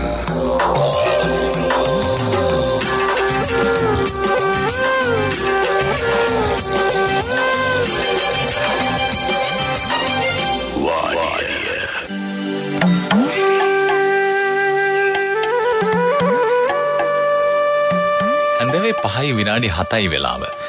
ඔබ කුඩා තේවතු හිමියෙක් නම්, තේ වගාවට සම්බන්ධ කෙනෙක් නම් මෙතෙන් පටන් ඔබට අවස්ථාව තිබෙනවා අපිත් එක්ක කතා බහ කරන්න. විශේෂයෙන්ම අද පැමිණ සිටින කුඩා තේවතු අධිකාරියේ නුබරේලිය ප්‍රාදේශීය කළමනාකාරතුමන් WTRP විමලරත්න මහත්මයා සමග කතා බහ කරන්න. ඔහුට ඔබේ යෝජනා තිබෙනවා නම්, එහෙම නැත්නම් ගැටලු තිබෙනවා නම් මේවා ඉදිරිපත් කරන්න අවස්ථාව තිබෙනවා. කතා කරන්න අපිට 0112 697 500 දුරකථන අංකයට 0112 697 500 දුරකථන අංකයට. මම මෙහෙම කියද්දි මේ අපේ පන්සිලුත් බැලුවා. මොකද ඔහුත් කුඩා තේවතු හිමියෙක් කියලා ආරංචි වුණා. ගේ වටේටම තේ තියෙන්නේ කියලා අර නෙළුව පැත්තේ ලස්සන තේවත් එක. ඉතින් පන්සිලු මේ ඔබටත් ඇති සමහර විට මේ යම් කාරණා කුඩා තේවතු හිමියෙක් හැටියට මේ රටේ තේ නිෂ්පාදනයට දක්වන්නේ ලොකු දායකත්වයක් කියලා ඔබතුමා වැඩසටහන ආරම්භයේ පටන්ම ඒ ප්‍රතිශත මට්ටමින්ම සඳහන් කළා. ඒ නිසා කුඩා තේවතු හිමියන්ට ලොකු වගකීමක් බාර වෙලා තිබෙනවා අපේ රටේ මේ සිලෝන් ටී බ්‍රෑන්ඩ් එකේ නම රැකගන්න. ඔබතුමා සඳහන් කරමින් සිටියේ මේට තියෙන හොඳම දේ තමයි හොඳම තේ දල්ල අපි නිෂ්පාදන ආයතනයට යවන එක කියලා. අපි ඒ ගැන තවදුරටත් කතා බහ කරමු. විශේෂයෙන්ම කුඩා තේවතු හිමියන් මේ වෙලාවේ අපිත් එක්ක අහගෙන ඉන්නවා නම් ඔබට මේ කාරණා වඩාත් වැදගත් වේවි. ඔය අතරම ප්‍රසන්න හරි වැදගත් දෙයක්. මොකද මේ අපේ කුඩා තේවතු හිමියෝ නෙලන දල්ල නෙලන අවස්ථාවේ ඉඳලා කර්මාන්ත ශාලාවට යවන අතරතුර කාලය දක්වා මේ සිදු කෙරෙන දළු පරිහරණ ක්‍රියාවලිය ඉතාමත්ම සැලකිල්ලෙන් කරන්න ඕනේ. මේක දළු ගුණාත්මයට ඉතාමත්ම තදින් බලපානවා. දැන් බොහෝ වෙලාවට අපේ නිර්දේශ තියෙන්නේ අපේ ගොවි මහතුරු තාමත් අතින් දළු නෙලන්නනේ ලොකු කැමැත්තක් දක්වන්නේ. විවිධ ගැටලු තිබුණත් ඔවුන් තමුන්ගේ පවුලේ ශ්‍රමය භාවිතා කරනවා. එසේ බැරි වෙන අවස්ථාවලදී පිටින් ගෙන්වාගත් ශ්‍රමිකයෝ භාවිතා කරනවා. ඉතින් අතින් තමයි මේ දළු ටික නෙලාගන්නේ. නෙලීම කියලා කියන්නේ ප්‍රසන්න මේ එකපාරට ගිහිල්ලා කඩාගෙන යන එක නෙවෙයිනේ. සුදුසු දල්ල තෝරලා තමයි නෙලාගන්නේ. ඒක තමයි නෙලනවා කියලා කියන්නේ. එතකොට දළු වර්ග පරම්පරා ගණනාවක් තේ පඳුරක තියෙනවා. මොකද අපි සාමාන්‍යයෙන් තේ පඳුරක් ගත්තම ඒ දල්ලක් කඩපු දවසේ ඉඳලා දවස් 50ක් විතර යනවා එතනින් තව දල්ලක් නෙලා ගන්න. එතකොට ඒ කියන්නේ අපි බැලුවොත් සති වලින් බැලුවොත් සති 7ක් විතර. පහතරට වගේ නම් මේක සති 5න් 6න් වුණත් අපිට දල්ලක් ගන්න පුළුවන්. මොකද ඔය රත්නපුර, කෑගල්ල, ගාල්ල, මාතර, කළුතර වගේ දිස්ත්‍රික්කවල උෂ්ණත්වයේ පරිසර උෂ්ණත්වයත් ටිකක් වැඩි. සූර්යාලෝකයේ ලැබෙන පැය ප්‍රමාණය සහ සූර්යාලෝකයේ තීව්‍රතාවය වැඩි නිසා කෙටි කාලයකදී දළු වර්ධනය වෙනවා. නමුත් ටිකක් මැද රටට උඩ රටට යනකොට දළු ඇදෙන්න ටිකක් වැඩි කාලයක් ගත වෙනවා. දවස් 7ක් 8ක් වෙන්න පුළුවන් ඒක. හැබැයි අපි පුළුවන් තරම් උත්සාහ කරන්න ඕන අපේ ඉඩමේ කෙටි දළු රවුමක් පවත්වා ගන්න. එතකොට තමයි අපිට නැවුම් නොමේරු දළු කර්මාන්ත ශාලාවට සපයන්න පුළුවන්. මොකද අපි අමුද්‍රව්‍ය හැටියට සපයන දල්ලේ තියෙන ගුණාත්මක භාවය මත තමයි කර්මාන්ත ශාලාව නිෂ්පාදනය කරන තේ නිමිතේවල ගුණාත්මය තීරණය වෙන්නේ. ඒ නිසා කාරණා දෙකක් ඉතාමත්ම වැදගත්. එකක් තමයි නොමේරු අවස්ථාවේ දල්ල නෙලා ගන්න ඕන. නෙලා ගන්න දල්ල තැලෙන්නේ පොඩි වෙන්නේ නැතුව දල්ලේ නැවුම් බව ආරක්ෂා වෙන විදිහට කර්මාන්ත ශාලාවෙන් එන ලොරි රථයට බාර දෙනකන් ආරක්ෂා කරගන්න ඕන. අර මේ ඔය ක්‍රියාවලිය කොහොමද සිද්ධ වෙන්න ඕන? නිවැරදිම ක්‍රමවේදය දැන් අපි දැකලා තියෙන්නේ අතින් නෙලලා ඊට පස්සේ අර ගෝණියකට දානවා. ඔව්. එතෙන් පටන් ඇසුරුම් මොනවද තේ ඇසුරුම් කරලා තියන්නේ කොහොමද? ඒවට විශේෂ රාක්ක තියෙනවද? කොහොමද ඒ පිළිවෙතත් අපි සඳහන් කරමු. සාමාන්‍යයෙන් ඔබ දැකලත් ඇති උඩරට පැත්තට යනකොට තාමත් අර පිටේ එල්ලගත්ත කූඩ භාවිතයෙන් තමයි නෙලන දළු ටික එකතු කළේ. අපි මේ ගැන කතා කරමුද? මේ දුරකථන අවතුමක් ලැබෙනවා. හොඳයි. ආයිබෝවන්. ආයිබෝවන්. මේ කවුද? කුසුමාවතී මහත්මියද? එහෙමයි මහත්තයා, මම කුසුමාවතී මහත්මියම. කොහේ ඉඳලාද කතා කරන්නේ අපිට? මහත්තයා මේ බලංගොඩ ගවරන් හේන ප්‍රදේශයේ ඉඳන් කතා කරන්නේ. ගවරන් හේන. තේ හේනක් එහෙම තියෙනවද? එහෙමයි මහත්තයා, තේ හේනත් වගා කරමින් යනවා. එහෙමනම් ඔන්න මේ අපි ඔබතුමිය කියන කාරණා අපේ මේ කුඩා තේවතු අධිකාරී ප්‍රාදේශීය කළමනාකාරතුමාට WTRC විමලරත්න මහත්මයා අහගෙන ඉන්නේ.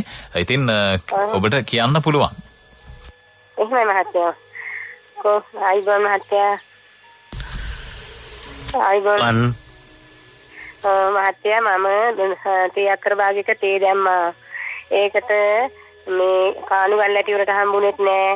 හැබැයි ඉදම සුද්ධ කරන්න හම්බුණා සල්ලි, මානන් දාන්න හම්බුණා සල්ලි, මානන් ගලවන්න හම්බුණා සල්ලි. ඊට පස්සේ පැල දාන්න පැල එහෙම ඒ පැලවලටවත් මට හම්බුනේ නෑ. ඊතුරු කිසිම මේකත් මට හම්බුනේ නැහැ. ඔබතුමා දැන් සඳහන් කළා ආදායම නැති නිසා රුපියල් 5000 ගානේ දෙනවා කියලා මාසෙකට. අපිට ඒ කිසිම දෙයක් හම්බ වෙන්නේ නෑ මහත්තයා. අපි දැන් මේ අසරණ වෙලා ඉන්නේ. මේ අපිට එහෙම ආදායමක් ඇත්තෙත් නෑ. දැන් පෝර ඇත්තෙත් නෑ. දැන් ඒ හිතවල තියෙන පැලටියට දැන්ට අවුරුද්දක් වෙනවා මහත්තයා. දැන් මේ කප්පාදු කෙරුවා. මේ ඩොලමයිට් ටිකක් නම් දැම්මම හම්බ වෙලා. හලෝ. ඔව් ඔබතුමියගේ මේ ගැටලුව පැහැදිලි. සාමාන්‍යයෙන් ඉඩම ඔබතුමිය තේ වගා කරන්න සහනාධාර ඉල්ලුම් කරේ ස්ටාවියාපෘතිය යටතේද කුඩා තේවතු සංවර්ධන අධිකාරියේ සහනාධාර යටතේද? මහත්මයා ස්ටාවියාපෘතිය යටතේ. ප්‍රතිආර්ථය විස්ටාවියාපෘතිආර්ථය වගා කරනකොට ඉඩම සුද්ධ කරන්න ආරම්භක ගෙවීමක් කරනවා. ඒක ඔබතුමියට ලැබුණු බව ප්‍රකාශ කළා. ඊට පස්සේ ඉඩම සකස් කරලා තෘණ වගාව ස්ථාපනය කළාට පස්සේ තමයි තේ පරීක්ෂක මහත්මයා ඇවිල්ලා ඉඩම මැනුම් කටයුතු කරලා ගෙවීම් කටයුතු කරන්නේ. ඒ සහනාධාර මුදල ඔබතුමියට ලැබුණාද? එහෙමයි මහත්මයා, මේ ඊට පස්සේ හම්බ වුණේ අර මානං වගාව මේ පැංගිරි මානං හිටවන්න කිව්වා හිටෙව්වා. පැංගිරි මානං කපන්න කිව්වා කැපුවා. පැංගිරි මානං ගලවන්න කිව්වා ගැලෙව්වා. ඊට පස්සේ ගලවලා පැල දාන්න කිව්වා. අපිට පැල වලට කිසිම ආධාරයක් හම්බුනේ නැහැ. ඔව්. ඒ පැල සඳහා ගෙවන සහනාධාර මුදලින් 75%ක් අපි ගෙවනවා ඔය මාන සහනාධාර මුදලට එකතු කරලා. මොකද ඔබතුමියට අවශ්‍ය පැල ටික මිලදීලා ගන්න ටිකක් වැඩිපුර මුදලක් අවශ්‍ය නිසා. ඔබතුමිය පැල ටික හදලා ඉවර වුණාට පස්සේ ප්‍රදේශයේ තේ පරීක්ෂක මහත්මයා ඔබතුමිය කොහෙද බලංගොඩ පින්නවල කොට්ටාසෙටද අයිති වෙන්නේ? නෑ, බලංගොඩ ගවරන් හේන කොට්ටාසෙට. ප්‍රදේශයේ තේ පරීක්ෂක මහත්මයා හෝ මහත්මිය සඳුදා දවසේ කාර්යාලයේ ඉන්නවා. පොඩ්ඩක් මුණ ගැහෙන්න පුළුවන් නම් එහෙමත් නැත්නම් ලියුමකින් දැනුම් දෙන්න පුළුවන් නම් මෙන්න මේ ඉඩමේ පැල හිටවල අවසන් කළා කියලා අනිවාර්යයෙන්ම ඒ නිලධාරි මහත්මයා ඇවිල්ලා බලලා පැල හිටවපු එකට අදාළ සහනාධාර මුදල ඔබතුමියට ගෙවාවි. ඊට අමතරව පැල හිටවල අවුරුද්දක් ගියාට පස්සේ තවත් සහනාධාර මුදලක් ඔබතුමියට තියෙනවා. එතකොට ඒ දැන් අවුරුද්දක් සම්පූර්ණ වෙලා තියෙනවා නම් ওই ගෙවීම් දෙකම එකට වුණත් ලබා ගන්න පුළුවන්. ඔබට පුළුවන් අවශ්‍ය නම් රත්නපුර ප්‍රාදේශීය කාර්යාලයේ ප්‍රාදේශීය කළමනාකාරතුමාව අමතන්න බර්ටි පද්මරාජ මහත්මයා. මම ජංගම දුරකථන අංකය දෙන්නම්. ඔබතුමියට පුළුවන් රාජකාරී කාලය තුල දුරකථන අංකයක් දීලා මේ දුරකථන ඇමතුමක් දීලා ඔබතුමියගේ සහනාධාර අවසර පත්‍ර අංකය කිව්වම අපේ ප්‍රාදේශීය කළමනාකාරතුමා ඔබතුමීට උදව් කරයි. යම්කිසි ගෙවීමක් අතපසු වෙලා තියෙනවා නම් ඒක බලලා නිවැරදි කරලා දෙන්න අනිවාර්යයෙන්ම කටයුතු කරනවා. ඔබ මේ දුරකථනයේ රැඳී සිටිනවද? ඔව් එහෙමනම් මේ දුරකථනයේ තියන්න එපා. අපේ නිෂ්පාදකතුමා ඩිලන් සමීර ඔබට මේ කතා කරයි. එතකොට මේ මෙතුමා කියපු අර ජංගම දුරකථන අංකය ඔබට ලබන්න සලස්සන්නම්. ඒ නිසා ඔබ දැන් දුරකථනයේ විසන්ධි කරගන්න එපා. ඔහොම ඉන්න. නිෂ්පාදක කණ්ඩායම අපේ සඳහා කටයුතු යොදාවි. මම කියන්නම් දුරකථන අංකය 0.73 02 64 16 0.73 02 64 16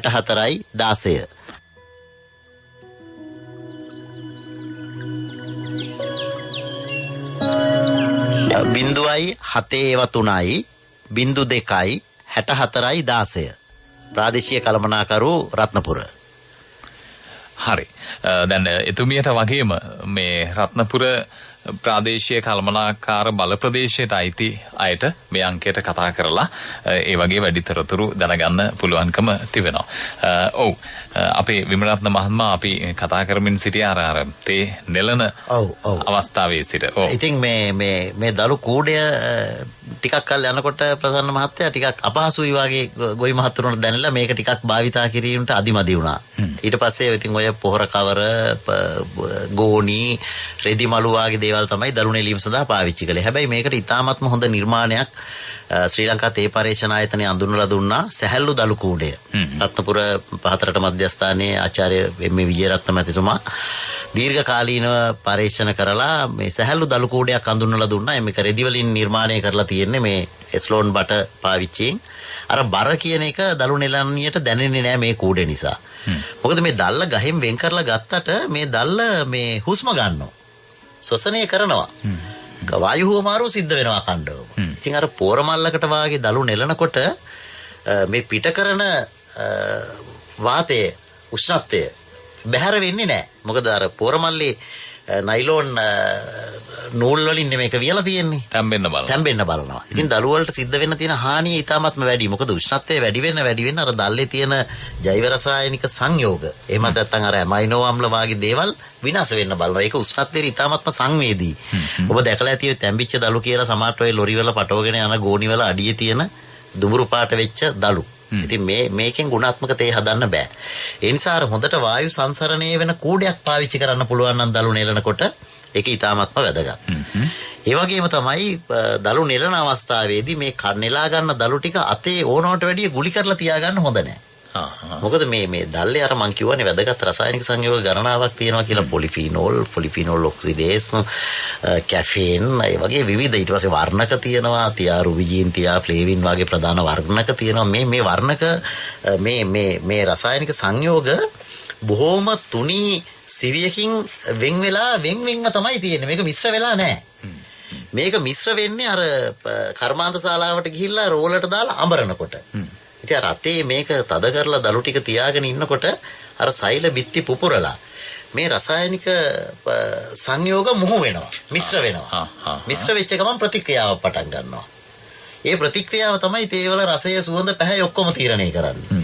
ඒතර මේක සිද්ධ වෙන්න ඕන කර්මාන්ත ශාලාවේ තියෙන රෝල ඇතුළේදී. හැබැයි මේක ඉඩමෙදිම සිද්ධ වෙනවා අර දළු නෙලන අවස්ථාවේ ඉඳලා අතේ ඕනට වැඩිය දළු ටික හිර කරගත්තොත්. ඒ කියන්නේ මේ දළු මහ ගොඩක් අතේ හිර වෙන්න තියාගන්නේ නැතුව වරින් වර කූඩේට දාලා අත නිදහස් කරගන්න ඕන.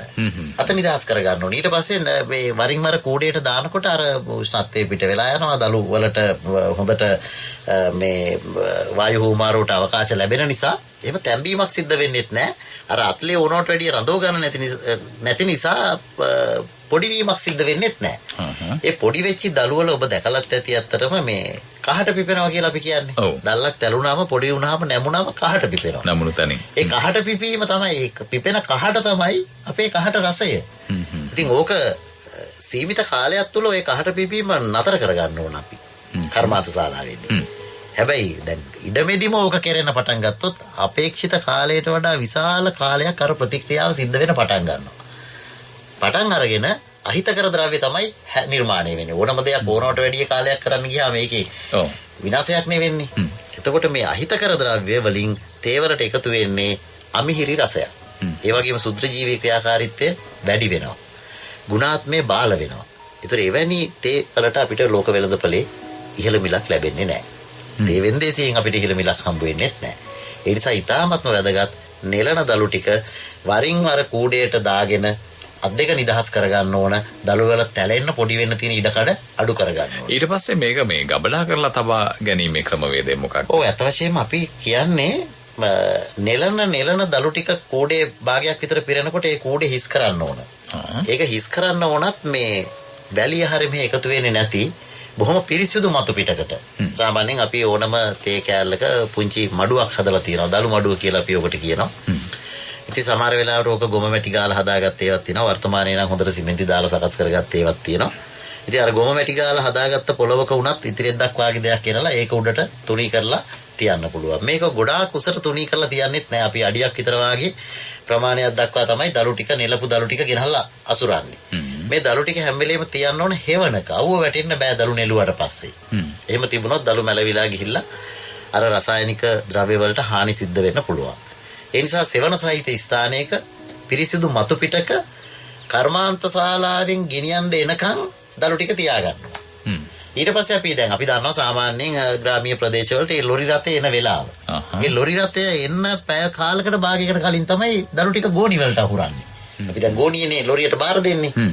ඒ ගෝණිත් ඊටාම සුදුසු වෙන්නේ අත්වශයෙන්ම මේ ලණු වලින් නිෂ්පාදනය කරපු ගෝණි. නමුත් ඉතින් අර ප්‍රායෝගිකව භාවිතා කිරීමේ යම් අපහසුතා නිසා ඒ සඳහා ශ්‍රී ලංකා තේ මණ්ඩලය නිර්දේශ කරලා තියෙනවා පොලිසැක් මලු. නියමිත ප්‍රමිතියෙන් යුක්ත පොලිසැක් මලු. ඉතින් මේ මලු භාවිතා කරලා සාමාන්‍ය කිලෝ 15ක් විතර එක ගෝණියකට දාන්න පුළුවන්. එහෙම නැත්නම් වඩාත්ම සුදුසු වෙන්නේ අර ප්ලාස්ටික් පෙට්ටි. ඒ පෙට්ටි පාවිච්චි කරලා ඒකේ දළු ටික තැම්පත් කරලා ලොරි රථයට බාර දෙන්න තියනම් අමුදළු වලට කිසිම හානියක් සිද්ධ වෙන්නේ නැහැ. තේ පඳුරෙන් නෙළුවා වගේම කර්මාන්ත ශාලාවට යනකම් නැවුම් බව ආරක්ෂා කරගන්න ඒක ඊටාමත්ම වැදගත් වෙනවා. දැන් මේ තේ දළු නෙලීම පිළිබඳවම කතා බහ කරන නිසා මට තව කාරණාවක් මතු කරගන්න තියෙනවා. ඒ අතරේ අපට දුරකථන ඇමතුමකුත් ලැබෙනවා. අපි එහෙමනම් ඒට අවස්ථාව ලබාගෙන මීළඟ කතා බහට එකතු වෙමු. අද වාඩියට සහභාගී වන්නේ කුඩා තේවතු අධිකාරියේ නුවරඑළිය ප්‍රාදේශීය කළමනාකාරතුමන් WTRP විමලරත්න මහත්මයා. හොඳයි. අපිට දැන් මේ කවුද කතා කරන්නේ? ඔබේ ගම් ප්‍රදේශයයි නමයි සඳහන් කරලා ඔබේ කාරණාව කියන්න. මම එල්ජී ගුණරත්න මේ බලංගොඩ උඩනළුවෙල ගමෙන් කතා කරන්නේ. එතකොට දැන් මම මේ තේපැල දාන්න කියලා පර්මිෂන් එකක් අරගෙන තේපැල දැම්මා. දාලා ඉවර වෙලා මේක ඉතින් ආධාරයක් දෙනවා කිව්වනේ. ආධාරයක් දෙනවා කියන කන් ඉඳලා මොකද මේ මහත්තයා ඇවිල්ලා බැලුවා බලන කන් ඉඳලා ඉතින් මේ කන්දකඩට තේපැල ටික දැම්මා. ඊට පස්සේ නම් ආධාර ඉල්ලන කන් ඉඳලා මේ මහත්තයා කියනවා අනුමත තවානකින් ගත්තට තියා ඒක දැන් දෙන්න බෑ කිව්වනේ. ඉතින් මොකද ලොකු ප්‍රශ්නයක් මේ මහ ජනතාවට ලොකු ප්‍රශ්නයක් කලබල කරන්නේ අනුමත තවානකින් දැම්මත් කොයිකෙන් දැම්මත් මේක තේපැල ටිකනේ තියෙන්නේ. අනුමත තවානකින් දුන්නා කියලා මට ආධාරය දුන්නේ නෑ. ඇත්ත වශයෙන්ම අනුමත තවානට වඩා හොඳ තේපැල මන් දැම්මේ. අනුමත තවානෙන් තේපැල දෙනකොට මොකද දන්නවද කරන්නේ? ඒ හොඳ ටිකක් පෙන්නනවා හරි කූටාලි පැල ටිකක් දෙනවා. මම එහෙම කරපු මොනසෙ ඔන්න ඕක ඇත්ත වශයෙන්ම මේ කරන්නේ මේ තේ කුඩා තේවතු වවන කට්ටියට මේ දෙන අනුමත තවන්නට ඕනම තැනකින් තේ පැල ගෙනලා හොඳ නම් ඒ පැල හිට වෙලා තේදලු කඩන්න පුළුවන් නම් පමණක් ආධාර දෙන්න. නැත්නම් මේ රටේ නැති කූටාලි වැඩ කරලා ඉවර වෙලා මේක මේ වෙනකොට ඊට වඩා හොඳ ආදායමක් දැම්මේ ආධාර දුන්නේ නැතුවට ඊට වඩා හොඳ පැල තියෙනවා ආදායමක් ගන්නවා. ඉතින් ඔන්නෝක පොඩ්ඩක් මේව කරලා බලන්නකො ඉතාලම හොඳයි. අනුමත කියන එක හද්දා බොරුවක්. හද්දා වංචාවක්, හද්දා කපටිකමක්. ඔන්නෝක මේව කරන් දැන් මම 7-5ක්ම මට දුන්නේ මං දලු කඩනවා යසත. බොහොම ස්තුතියි මහත්තයා. හොඳයි බොහොම ස්තුතියි ඔබතුමාගේ ගැටලුව යොමු කළාට අපිට.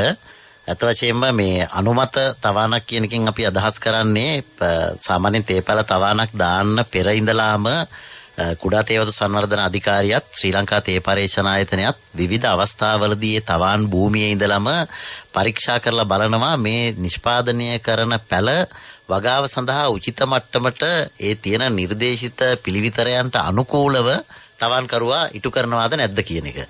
මොකද විශේෂයෙන්ම බලංගොඩ ප්‍රදේශයේ තිබෙන විශාල ප්‍රශ්නයක් තමයි මේ වටපණු රෝගය. වටපණු රෝගයේ තේ වගාවේ ව්‍යාප්ත වෙන්නේ ප්‍රධාන වශයෙන්ම තේ පැලවලින්. මේ පැලවල සඳහා භාවිතා කරන පස් සමග වටපණු කෝෂ්ඨ තිබුණම මේක රටේ විවිධ ප්‍රදේශවලට මේ පැල ප්‍රවාහනය කරනවා. එතකොට රෝගී ව්‍යාප්ත වෙන්න පුළුවන්. ප්‍රාදේශීය වශයෙන් හැදිච්ච රෝගයක් පැතිරෙන්න එක හේතුවක් වෙන්න පුළුවන් ගුණාත්මක පැලයක් ශේෂ්ත්‍රයට නොගියොතින්.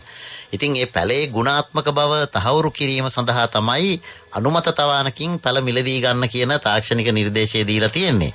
හැබැයි ඔබතුමාට විශ්වාසවන්ත නම් මේ පැල මිලදීලා ගත්ත තවාන පැලේ ගුණාත්මක භාවයත් හොඳින් තිබෙනවා කියලා ඔබතුමාට විශ්වාසයක් තිබෙනවා නම් මම හිතන්නේ ඔබතුමාට ඉල්ලීමක් කරන්න පුළුවන් අර රත්නපුර ප්‍රාදේශීය කළමනාකාරතුමාට ඔබතුමාට යම් අසාධාරණයක් සිදු වෙලා තියෙනවා.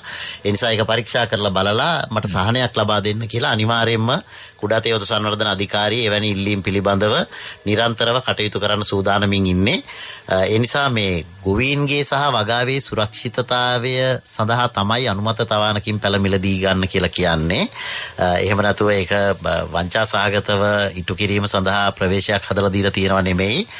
කොහොම නමුත් ඔබතුමා දැනට වගාව ස්ථාපනය කරලා අවසන් නිසා ඔබතුමාට පුළුවන් කුඩා තේ වතු සංවර්ධන අධිකාරියේ ප්‍රාදේශීය කළමනාකාරතුමාට මේ බව සඳහන් කරලා ලිපියක් යොමු කිරීමෙන් මම ලිපිනයක් කියන්නම්. ප්‍රාදේශීය කළමනාකරු කුඩා තේ වතු සංවර්ධන අධිකාරිය නවනගරය රත්නපුර මේ ලිපිනයට ලිපියක් යොමු කිරීම මගින් එතුමාගේ අවධානය යොමු කරන්න පුළුවන්. මමත් ඒ අවශ්‍ය දැනුවත් කිරීම ඔබතුමා සම්බන්ධව ඉටු කරන්න බලාපොරොත්තු වෙනවා. හොඳයි. ඒ වගේම මේ අපි ආරාධනා කරනවා ඔබට 0112697500 දුරකථන අංකයට මේ වගේ ඔබේ කාරණා විවෘතව ප්‍රකාශ කරන්න.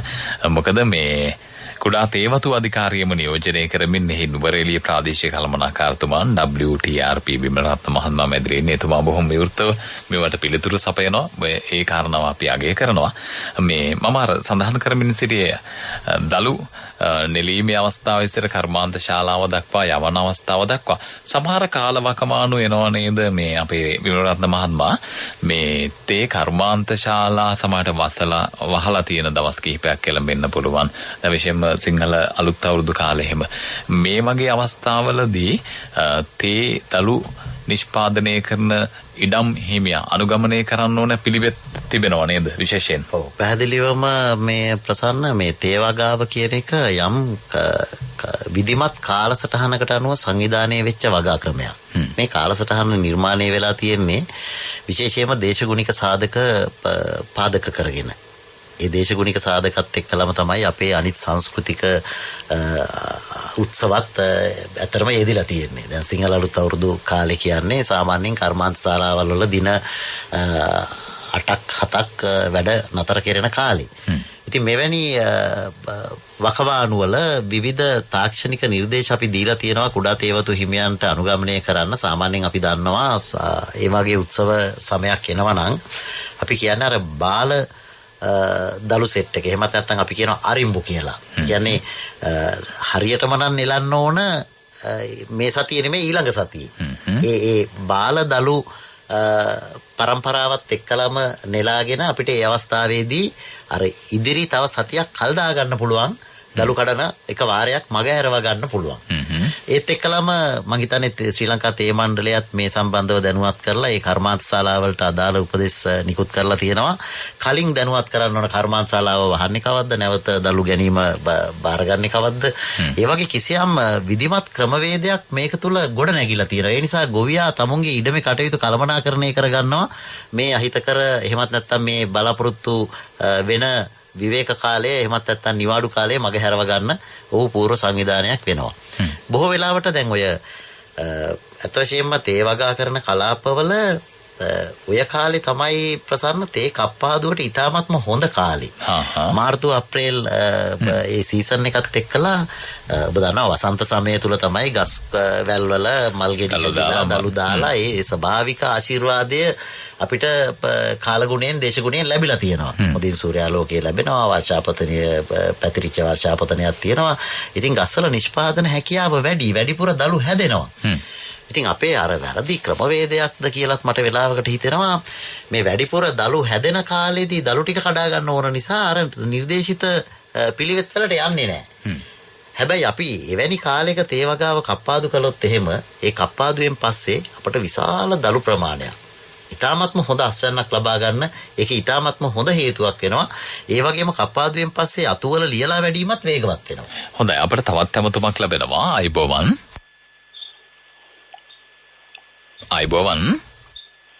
මම කීර්ති ඉඹුලේගම. ඔව් ගම නම මේ ඉඹුල්පේ කොට්ටාසෙන් මම කතා කරන්නේ. හොඳයි ඔබේ කාරණාව කියන්න අපේ විමල රන්ද මහත්මයාට. මට දැන් අවුරුදු 2ක විතර තේවගාවක් මගේ තියෙනවා. දැන් මේ ජූනි මාසේ දලු මේ දැන් අවුරුද්ද පස්සේ දලු කැඩුවා ටික ටික දලු කඩාගෙන එනකොට ජූනි මාසේ දලු කැඩුවා. හෙලෝ. ඔව් කියන්න. ඔව් දලු මේ නෙළුවා ජූනි මාසේ විතර දැන් මේ පැත්තේ දලු කඩනවා නෙමෙයි අර පිහියකින් අර ගෝයන් කපන්න වගේ කට්ටියට මෙන්නුකම අර කපාගෙන යන ගැටි තමයි තියෙන්නේ. එතකොට ඒකන්ද මගේ වගාව 4න් එකක් විතර මැරුණා. මම යෝජනා කරනවා ජූනි මාසේ ජූලි වෙනිදාට ඒක නැවත ගලවන්න වෙයිද? එහෙම නැත්නම් මේ වැස්ස නිසා හරියයිද කියන සැකේ තියෙනවා. මම යෝජනා කරනවා ජූනි ජූලි වෙනකොට අවුරුදු 2ක් ගිහිලා දලු කඩන්න හොඳ නැහැ කියලා මේ ඉඹුල්පේ කොටසේ. මම යෝජනාවක් හිටියට ඉදිරිපත් කරන්නේ. ඔව් මං හිතන්නේ අපිට හරියටම නිශ්චය කරන්න පුළුවන් කමක් නැත්තේ නෑ මේ අවස්ථාවේදී ඒ දලු නෙලීම නිසාද තේ පඳුර ටික මිය ගියේ වෙනත් කාරණාවක් නිසාද කියන එක අපට ඔබතුමාට හොඳ මඟ පෙන්වීමක් ගන්න පුළුවන්. අපි ශ්‍රී ලංකා තේ පරීක්ෂණ ආයතනයේ පහතරට මධ්‍යස්ථානයේ රත්නපුර පරීක්ෂණ ආයතනයට මේක දැනුම් දෙන්නම්. ඒ දැනුම් දීම තුළ ඔවුන් ඉඩම පරීක්ෂා කරලා මං හිතන්නේ ඔබතුමාට නිවැරදිවම කියයි. මොකද සාමාන්‍යයෙන් නම් දලු නෙලීමක් කරාට එහෙම විශාල පඳුරු සංඛ්‍යාවක් මිය යන්නේ නැහැ. මොකද එකපාරට ගහේ තියෙන කොළ ටික ඔක්කොම කඩලා අයින් කරන්නේ නැහනේ. නේද? ඒකට වෙනත් හේතු සමහර විට බලපාන්න පුළුවන්. ඒ නිසා හොඳම දේ අපි තේ පරීක්ෂණ ආයතනයේ නිලධාරි මහත්මයෙකුට මේ සිදුවලා තිබෙන කාරණාව පිළිබඳ දැනුවත් කිරීමක් කරලා අපි මේ මහත්යෙක්ව ගෙන්නගෙන ඉඩම පරීක්ෂා කරලා කිසියම් තාක්ෂණික උපදේශයක් ගන්න එක තමයි වඩාත්ම සුදුසු. ඔබතුමා තාමත් දුරකථනයේ රැඳිලා ඉන්නවද? ඔව් රැඳිලා ඉන්නවා. හරි ඔබතුමාට ඒ සඳහා ලිපියකින් යොමු කරන්න පුළුවන් ජ්‍යෙෂ්ඨ පරීක්ෂණ නිලධාරී ශ්‍රී ලංකා තේ පරීක්ෂණ ආයතනය පහතරට මධ්‍යස්ථානය කරපිංච රත්නපුර කියන ලිපිනයට. අපි යලිත් ලිපිනේ සඳහන් කරමු. ජ්‍යෙෂ්ඨ පරීක්ෂණ නිලධාරී ශ්‍රී ලංකා තේ පරීක්ෂණ ආයතනය පහතරට මධ්‍යස්ථානය කරපිංච රත්නපුර කියන ලිපිනයට ඔය ගැටලුව යොමු කිරීමෙන් මම හිතනවා එතුමන්ලා නොමිලේම තමයි මේ සේවය සපයන්නේ. කිසිම අය කිරීමක් කරන්නේ නැහැ. කුඩා තේ සංවර්ධන අධිකාරිය වගේම ඔබතුමාගේ ඉඩමට ඇවිල්ලා පරීක්ෂා කරලා බලලා අවශ්‍ය තාක්ෂණික උපදෙස් ලබා දෙයි. බොහොම ස්තුතියි මහත්මයා. බොහොම ස්තුතියි. හොඳයි. මම හිතන්නේ ඔබට සෑහීමකටපත් වෙන්න පුළුවන් හොඳ පිළිතුරක් ලැබුණා අපේ විමල රන්ද මහත්මයාගෙන්. බොහොම ස්තුතියි මහත්මයා. හොඳයි. බොහොම ස්තුතියි අපිත් එක්ක සම්බන්ධ වුණාට. එතකොට විමල රන්ද මහත්මයා දැන් මේ දවස්වල කොහොමද දලු මිල එහෙම? දලු මිල නම් ප්‍රසන්න සැලකිය යුතු මට්ටමකින් හොඳ මිලක් ලැබෙනවා. ඇත්තටම කාලාන්තරයක් තිස්සේ ගොවින් සඳහා ලැබිච්ච මිලට වැඩිය දැන් පහතරට ප්‍රදේශවල ගත්තොත් සමහර කර්මාන්ත ශාලා තියෙනවා රුපියල් 300ටත් වඩා වැඩි මිලක් කිලෝ එකකට ගෙවපු. ඉතින් මේක හොඳ තත්ත්වයක් ඇත්ත වශයෙන්ම. මේ අවස්ථාවේදී අපිට කාරණා දෙකක් ගැන හිතන්න තියෙනවා. එකක් තමයි කිලෝ එකකට ලැබෙන මිල වගේම අපේ නිෂ්පාදන ප්‍රමාණය වැඩි කරගන්න පුළුවන් නම් මේ ව්‍යාපාරයෙන් උපරිම ලාභයක් ගන්න පුළුවන් හොඳම අවස්ථාව. ඒ නිසා ඒ සඳහා අපි කොහොමද කුඩා තේවතු හිමියෝ හැටියට කටයුතු කරන්න ඕන කියන කාරණාව පිළිබඳව පොඩ්ඩක් මට කාල වේලාව දෙන්න පුළුවන් නම් මතක් අනිවාර්යෙන්ම ඒ අතරේ මට පොඩි කාරණාවක් මතුණා. අර දුරකථන ඇමතු මේ මහත්ම සඳහන් කළා අර දලු කැඩීම වෙනුවට කපන්න පටන් ගත්තා කියලා. ඒක මේ නිර්දේශිත ක්‍රමයක්ද? ඒක නම් ඊටාත්ම වැරදි දෙයක්. කොයිම අවස්ථාවකවත් දලු කපන්න නිර්දේශයක් ශ්‍රී ලංකා තේ පරීක්ෂණ ආයතනයේ දීලා නැහැ. අපි එවැනි නිර්දේශයක් දෙන්නේ කප්පාදුවෙන් පස්සේ මට්ටම් කැපීම සඳහා පමණයි. කියන්නේ තේ කප්පාදු කරලා මාස 3මාරක් විතර ගියාට පස්සේ ඒ වැඩෙන රිකිලි ටික ගහට පත්‍ර 4ක් හෝ 5ක් ඉතුරු කරලා එකම මට්ටමකින් පිහියකින් කපලා ඉවත් කරනවා. හැබැයි ඒවා දලු හැටියට අපි ගන්නෙ නෑ. ඒවා ඉවත් කරනවා. ඒකේ නොමේරු අගිස් දැල්ල තියෙනවා නම් අපිට කඩලා දලු මල්ලට දාගන්න පුළුවන්.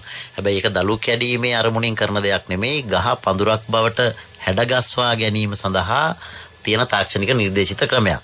ඒ අවස්ථාවේදී තමයි අපිට පිහියක් පාවිච්චි කරලා කැපීම කරන්න පුළුවන්. එහෙම නැතුව කිසියම් දලු නෙලන්නියක් හෝ නෙලන්නෙක් ඇවිල්ලා පිහිය භාවිතා කරලා දලු නෙලන්න උත්සාහ කරනවා නම් කරුණා කරලා කුඩා තේවතු හිමියෝ හැටියට ඒ අවස්ථාවට ඉඩ දෙන්න එපා. ඒක තමුන්ගේ වගාව විනාශ වෙන්න එක හේතුවක්. අපි හරි කෙටි දලු රවුමක් යනවා නම් දවස් 6ට 7ට දලු ටික කඩනවා නම් පිහිය භාවිතා කරන්න අවශ්‍යතාවයක් නැහැ. බොහෝ වෙලාවට මිනිස්සු යම් යම් මැසිවිලි නගනවා මේ පොහොර හිගතාවේ නිසා දලු මෝරනවා දලු කඩා ගන්න බෑ කියලා. එහි යම් සත්‍යතාවයක් තියෙන්න පුළුවන්. හැබැයි අපිට එවැනි අවස්ථාවක කෙටි දලු රවුමකට යන්න පුළුවන් නම් දැන් දවස් 10 12 පහුවෙලා දලු කඩනකොට තමයි දැල්ල මෝරන්නේ.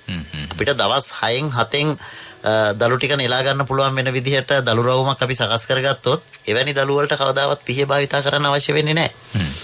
ඒ නිසා ඒක අපිට පුළුවන් අතින් දලු ටික කඩා ගන්න. හොඳයි. අර මේ තේ අස්වැන්න වැඩි කර ගැනීම සඳහා ඔබතුමා ගාව තියෙන හොඳ සැලැස්මක් මේක අර දලු සූත්‍රයක්ද මන්දා? එහෙම තමයි මටත් හිතෙන්නේ. අත්‍තරම දැන් අපිට තියෙන ප්‍රධානතම දේ තමයි මේ වෙලාවේ මේ වැඩි දලු ප්‍රමාණයක් කොහොමද අපේ ඉඩමෙන් ගන්නෙ. එක පැත්තකින් අපිට දලු වැඩිපුර එන්න තිබිච්ච පොහොර අවශ්‍ය ප්‍රමාණයට සහ නියමිත පරිදි ලැබුණෙත් නැති නිසා ඔය ගැටලුව අපේ හිතවලට මතුවෙනවා. කොහොමද දලු ප්‍රමාණය මිල වැඩි වුණාට වැඩක් නැහැ අස්වැන්න අඩු නම්. ඒ නිසා අපි පුළුවන් තරම් උත්සාහ කරන්න ඕන මේ අවස්ථාවේදී තේ පඳුරකින් වැඩි දලු ප්‍රමාණයක් ලබා ගැනීම සඳහා ඉඩම කළමනාකරණය කරන්න.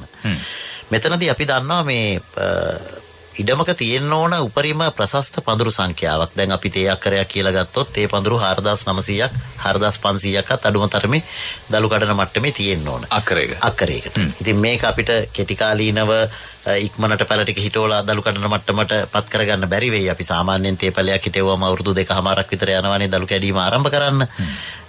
ඒක ආරම්භ කළත් අවුරුදු 5න් පස්සේ පළවෙනි කප්පාදුව කරලා තමයි ආර්ථික අස්වැන්නක් ගන්න පටන් ගන්නෙ. ඒතකොට ඒ කාලය තුල අවුරුදු 5ට වඩා අඩු වගාවකින් අපි දලු නෙලන්නේ ආදායමක් බලාපොරොත්තුවට වඩා හොඳ තේ පඳුරක් හදාගන්න. පැලය පඳුරක් බවට පරිවර්තනය කරගන්න තමයි ඒ දලු නෙලීම කරන්නේ. ආදායමකුත් ලැබෙනවා තමයි එකෙන් අපිට.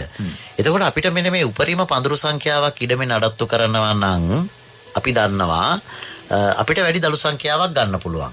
ඉතින් ඔබට හොඳ අවස්ථාවක් තියෙනවා. ඔබේ ඉඩමේ කප්පාදුවත් එක්කලම දැන් මේ අවස්ථාව වෙනකොට බොහෝ ප්‍රදේශවල තේ ඉඩම් කප්පාදු කරන කාලේ මේ කප්පාදුවත් එක්කලා ඉඩමේ පාළු පැල ටික හිටව ගන්න පුළුවන්. ඒ පාළු පැලයක් වෙනුවෙන් කුඩා තේ වතු සංවර්ධන අධිකාරිය සහනාධාර මුදලක් ගෙවනවා රුපියල් 100ක් එක පැලයකට. අක්කරයකට පැල 1000ක් දක්වා සහනාධාර දෙනවා. එකවර අක්කර දෙකකට සහනාධාර ගන්න පුළුවන්. ඒ කියන්නේ වෙනත් විදියකින් මම කිව්වොත් ප්‍රසන්න රුපියල් ලක්ෂ 2ක්. අක්කර දෙකක් තියෙන ගොවි මහත්තයෙක් තමුන්ගේ ඉඩමේ පාළු ටික හිටවන වැඩපිළිවෙලකට අවතීර්ණ වෙනවා නම් ඔහු විධිමත් පරිදි තේ වගාව කප්පාදු කරලා පාළු පැල ටික හොඳට හිටවලා නඩත්තු කළොත් ඔහුට රුපියල් ලක්ෂ 2ක් රජයේ මගින් සහනාධාරයක් හැටියට ලැබෙනවා. ඊට අමතරව ආසියානු සංවර්ධන බැංකුව ණය යෝජනා ක්‍රමයක් ක්‍රියාත්මක වෙනවා. මේකෙන් ඔහුට මිලියන 2ක් දක්වා සහනාධාර මුදල් ලබා ගන්න පුළුවන් මේ ණය යෝජනා ක්‍රමයේ යටතේ.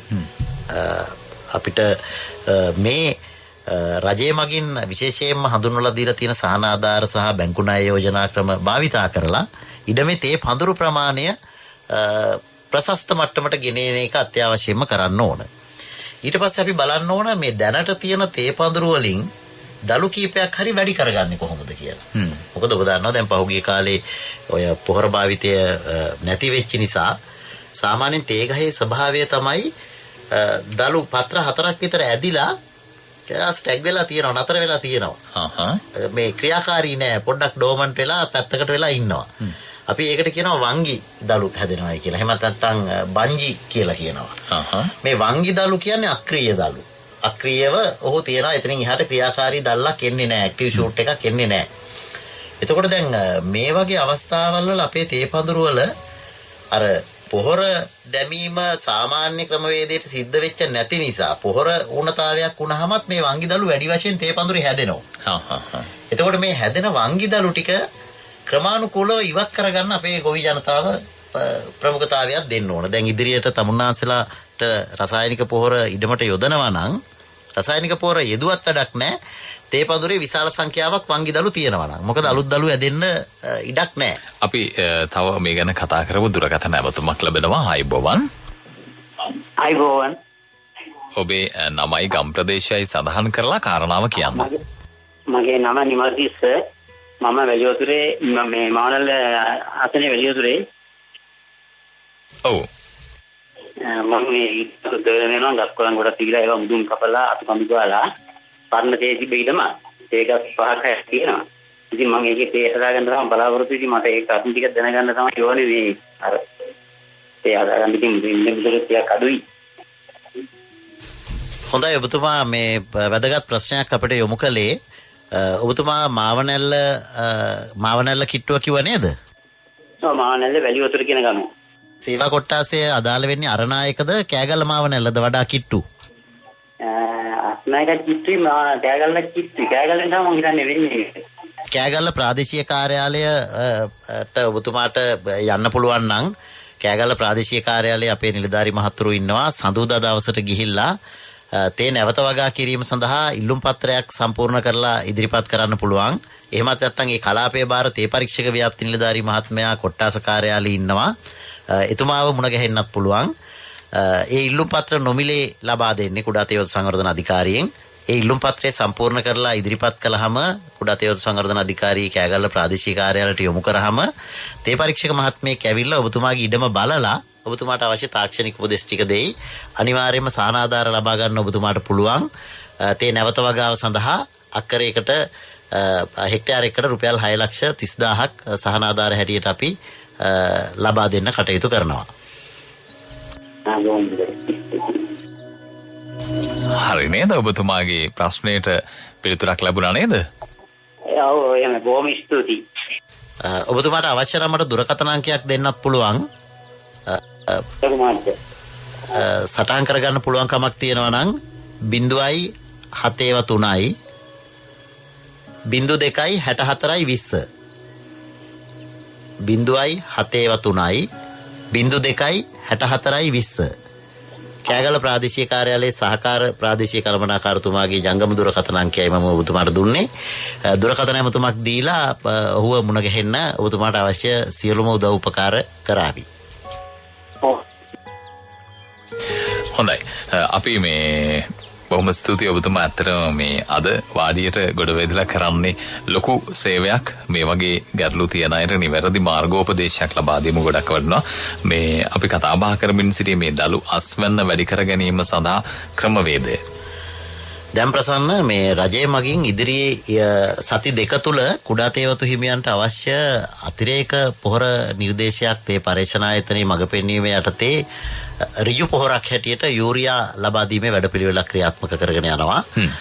අපේ පොහොර නිර්දේශ අතර ඍජුව යූරියා යොදන ක්‍රමවේදයක් මීට කලින් අපට තිබුණේ නැහැ.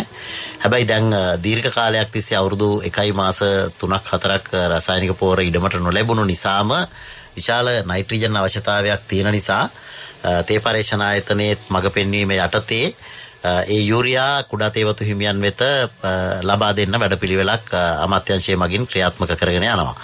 එතකොට මේක සඳහා දායකත්වයේ දක්වන්නේ අත් වශයෙන්ම කුඩා තේ වතු සංවර්ධන සමිති, ඒ වගේම ශ්‍රී ලංකා තේ මණ්ඩලය, තේ පරීක්ෂණ ආයතනය, ගෝජන සේවා මධ්‍යස්ථාන කියන මේ ආයතන හතරම එකතු වෙලා තමයි මේ වැඩ කටයුත්ත සාර්ථක කරගන්න කටයුතු කරන්නේ. එතකොට කුඩා තේ වතු හිමියන්ට තමුන්ට අවශ්‍ය පොහොර යම් සීමිත ප්‍රමාණයක් තමයි ලැබෙන්නේ. මොකද ඔබ දන්නවා රට තුලට මෙට්‍රික් ටොන් 65,000ක් වාගේ ලැබුණේ. එයින් 50,000ක් විතර වීවා සහ බඩේරුඹ වගාවට වෙන් කරලා තියෙනවා. 15,000ක් විතර තමයි තේ වගාව සඳහා වෙන් කරලා තියෙන්නේ. එතකොට තමුන්ගේ සත්‍ය වශයෙන්ම දලු කඩන බැඩුණු වගාව සඳහා අක්කරයකට යූරියා කිලෝ 80ක් විතර වාගේ මං හිතන්නේ යොදන්න හැකියාව ලැබේවි.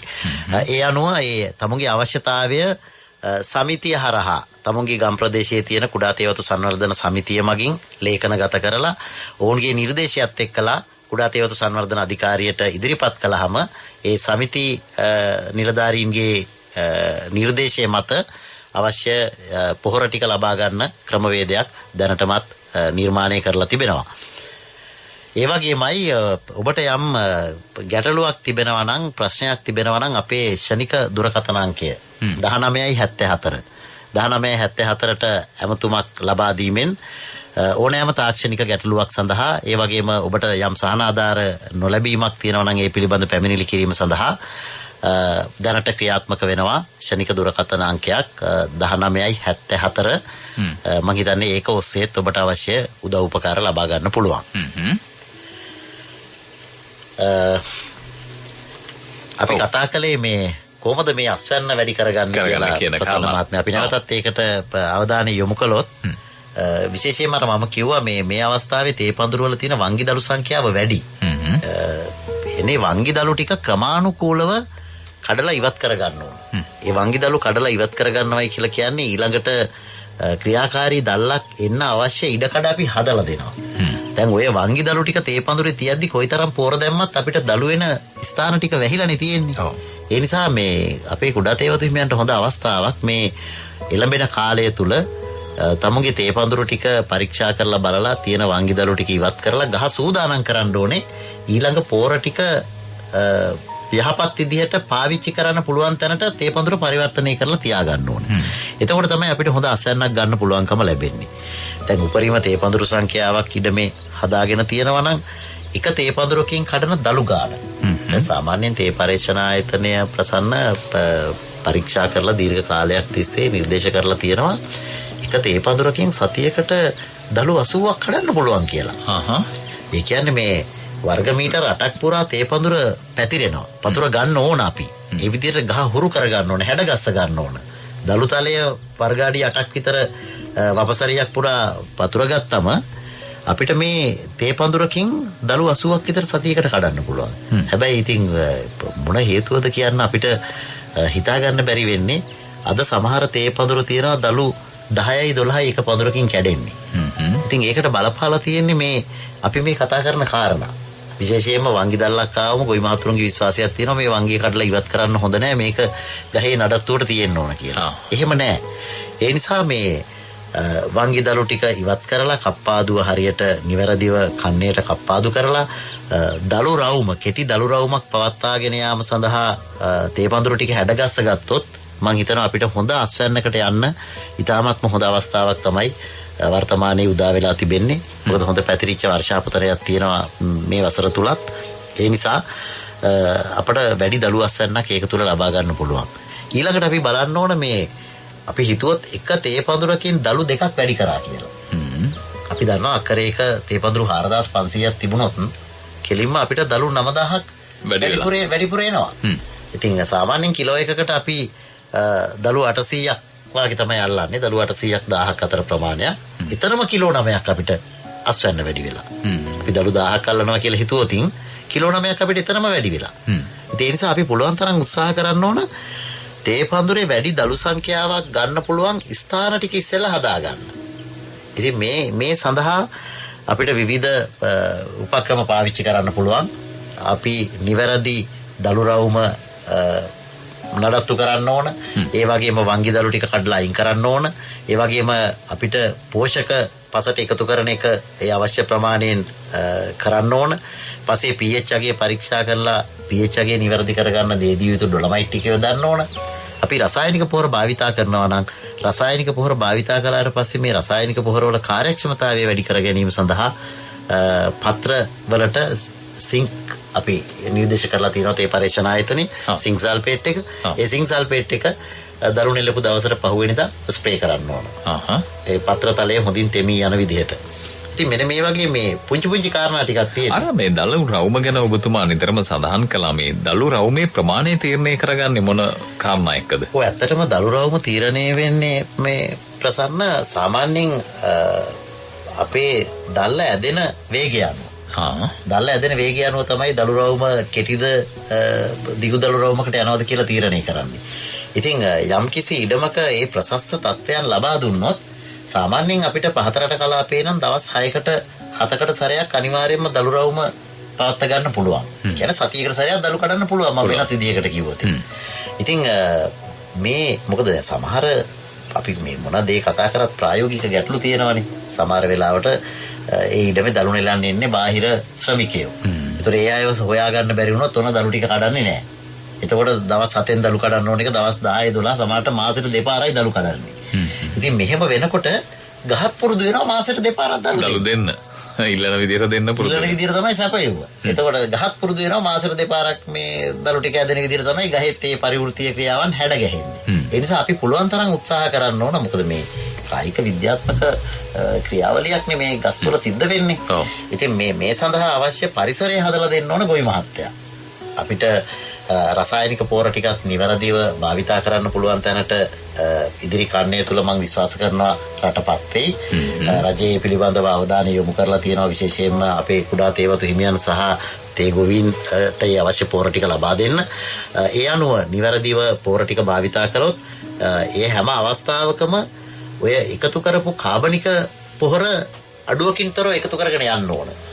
ඒක තමයි පසේ ගුණාත්මක භාවය වැඩි කරන්න අපිට තියෙන පහසුම ක්‍රියාවලිය. ඒ කියන්නේ රසායනික පොහොර යෙදුවත් කාබනික පොහොර යෙදීම නවත්තන්න එපා කියලා කියන්නේ. විශේෂයෙන්ම අපිට පුළුවන් ඔය ශාක කොටස් ඒ වගේම සත්ව අපද්‍රව්‍ය කොම්පෝස්ට් ඉඩමේ හදාගෙන ඒක අඛණ්ඩව පසට එකතු කිරීමේ ක්‍රියාවලියක් අපි හදාගෙන යන්න ඕන. ඒක නතර කරන්න එපා. කිසිම කුඩා තේවතු හිමියෙක් තමුන් ඒ ක්‍රියාත්මක කරගෙන ආපු කොම්පෝස්ට් නිෂ්පාදන කටයුතු එහෙමත් නැත්නම් වෙනත් කොළ පොහොර ඉඩමට එකතු කරන වැඩ කටයුතු අඛණ්ඩවම කරගෙන ගිහිල්ලා රසායනික පොහොරත් භාවිතා කළොත් මං හිතනවා මිනිස්සු බලාපොරොත්තු නොවිච්ච අස්වැන්නක් තේ වගාවෙන් ගන්න උන්ට ඒක හේතුවක් වෙනවා. රසායනික පොහොර වෙළඳපළට ආවා කියලා රසායනික පොහොර වලට විතරක් නැවත ඉඩකඩ විවර කරන්න එපා කියන එක තමයි මං ඉල්ලීමක් හැටියට කරන්නේ. තේ වගාවේදී සිදුවන හානි වලට කොහොමද මුහුණ දෙන්නේ? ඔව් ඊට කලින් ප්‍රසන්න මට තව එක කාරණාවක් කියන්න ඕනේ මේ එක දැල්ලක බර කියන එක. දැන් අපි කතා කළා නිඩමේ තියෙන පඳුරු සංඛ්‍යාව ගැන කතා කළා. ඒ වගේම තේ පඳුරකින් කැඩෙන දළු ප්‍රමාණය ගැන අපි කතා කළා. අපි අවම වශයෙන් ආර්ථිකව ලාභදායී පවත්වාගෙන යන්න නම් ඉඩම එක තේ පඳුරකින් දළු 35ක් 40ක්වත් කැඩෙන මට්ටමට පත් කරගන්න ඕනේ. මම ඒකත් මම හිතන්නේ වැදගත් ඒ අපේ ගොවි මහතුරුන්ට. ඒ වගේම එක දැල්ලක බර එක දැල්ලක බර ගත්තොත් අපි දන්නවා සාමාන්‍යයෙන් දැල්ලක් ග්‍රෑම් 0.8 ඉඳලා 1.2ක් විතර දක්වා බර දෝලණය වෙනවා විවිධ අවස්ථාවන් වල. සාමාන්‍යයෙන් මට්ටම් කැප්පාදුවෙන් පස්සේ එන මට්ටම් දැල්ලක් ග්‍රෑම් 2ක් විතර බරයි. හැබැයි අපිට මේ එක දැල්ලක බර වැඩි කරගන්න එකත් කරන්න පුළුවන් නේද? දැන් අපි තේ පඳුරු සංඛ්‍යාවේ ඉඩමේ පාළු හිටවල පඳුරු සංඛ්‍යාව වැඩි කරගන්න එක පැත්තකින් කටයුතු කරගෙන යනවා. අනිත් පැත්තෙන් එක තේ පඳුරකින් කැඩෙන දළු ප්‍රමාණය වැඩි කරගන්න වංගි දළු ටික අයින් කරලා කප්පාදුවට නියමිත ඉඩමක් නම් කප්පාදු කරලා ගහ හොඳට හැඩගස්වගෙන යනවා. ඊළඟ කාරණාව තමයි දැල්ලක බර වැඩි කරගන්න. ඉතින් දැල්ලක බර වැඩි කර ගැනීම සඳහා තමයි පසේ පෝෂක භාවිතාව එමත් නැත්නම් පෝෂක කළමනාකරණය ඉතාමත්ම හොඳින් කරන්න ඕන. ඒත් එක්කලම අපිට තියෙනවා යහපත් කෘෂිකාර්මික ක්‍රම අපේ ඉඩමට පුළුවන් තරම් අනුගමනය කරන්න ඕන. දැන් මේ තේ ගහ හැදුනේ ප්‍රසන්න කැලේනේ. ස්වභාවික පරිසරයත් එක්ක හරි සමීපයි. එතකොට මේ තේ ගහ කැමති සෙවණට. අපේ ගොවි මහත්තුරු ලොකු අඩුපාඩුවක් කළා මේ තේ ඉඩමේ තියෙන සෙවණ ගස් ටික ඔක්කොම කපලා එක්තරා කාලයකදී අයින් කළානේ. සූර්යාලෝකයේ වැටෙනකොට තමයි දළු ඇදෙන්නේ කියලා වුන් විශ්වාස කළා. සූර්යාලෝකයේ අවශ්‍යයි තමයි තේ පඳුරට. හැබැයි තේ ගහ ප්‍රිය කරන්නේ සෙවණ පරිසරයක්. මොකද ඔහු කැමති උෂ්ණත්ව පරාසයක් තියෙනවා. සෙන්ටිග්‍රේඩ් අංශක 17යි 25යි අතර තමයි තේ ගහ හොඳට හැදෙන්නේ. සාමාන්‍යයෙන් දවසකට පැය 6ක් විතර හොඳට අවුව වැටෙනවා නම් අර ගස් අතරින් පෙරිලා එන ආලෝකයේ තේ පත්‍රයට වැටුනම පත්‍රයේ ප්‍රභා සංශ්ලේෂණ කටයුතු සිද්ධ වෙනවා. ඒ කියන්නේ ආහාර නිෂ්පාදන ක්‍රියාවලිය. අපේ ගෙදර කුස්සියේ කරන වැඩනේ ඔය ගස්වල කොළ කරන්නේ. ආහාර නිෂ්පාදනය කරනවානේ.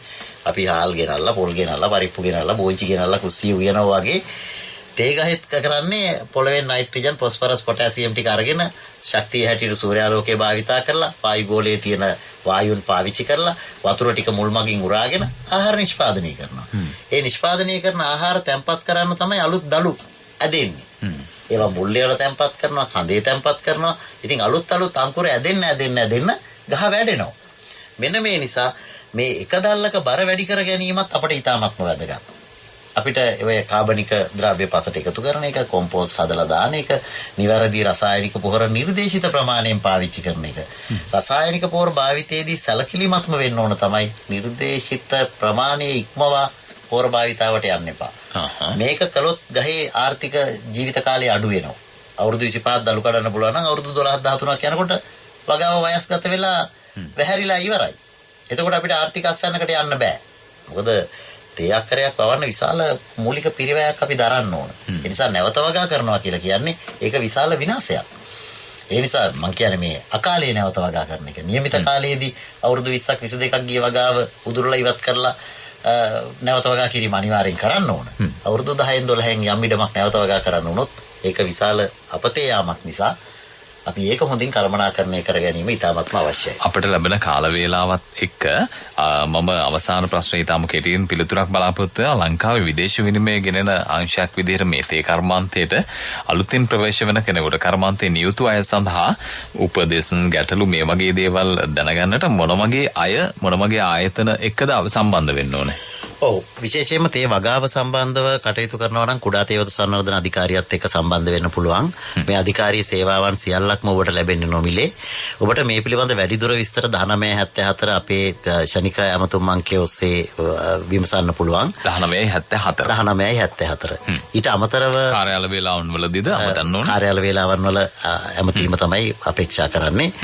ඊට අමතරව ඔබට පුළුවන් ප්‍රාදේශීය කාර්යාල 8ක් තියෙනවා දිස්ත්‍රික්ක 14ක් නියෝජනය කරන රත්නපුර, ගාල්ල, මාතර, කළුතර, කෑගල්ල, නුවරඑළිය සහ ඌව ප්‍රාදේශීය කාර්යාල මේ ඕනෑම කාර්යාලයකින් සතියේ සඳුදා දින කාර්යාල දිනය මේ කාර්යාලයකට ඇමතීම මගින් අපේ වෙබ්සයිට් එකේ ඒ දුරකථන අංක තිබෙනවා.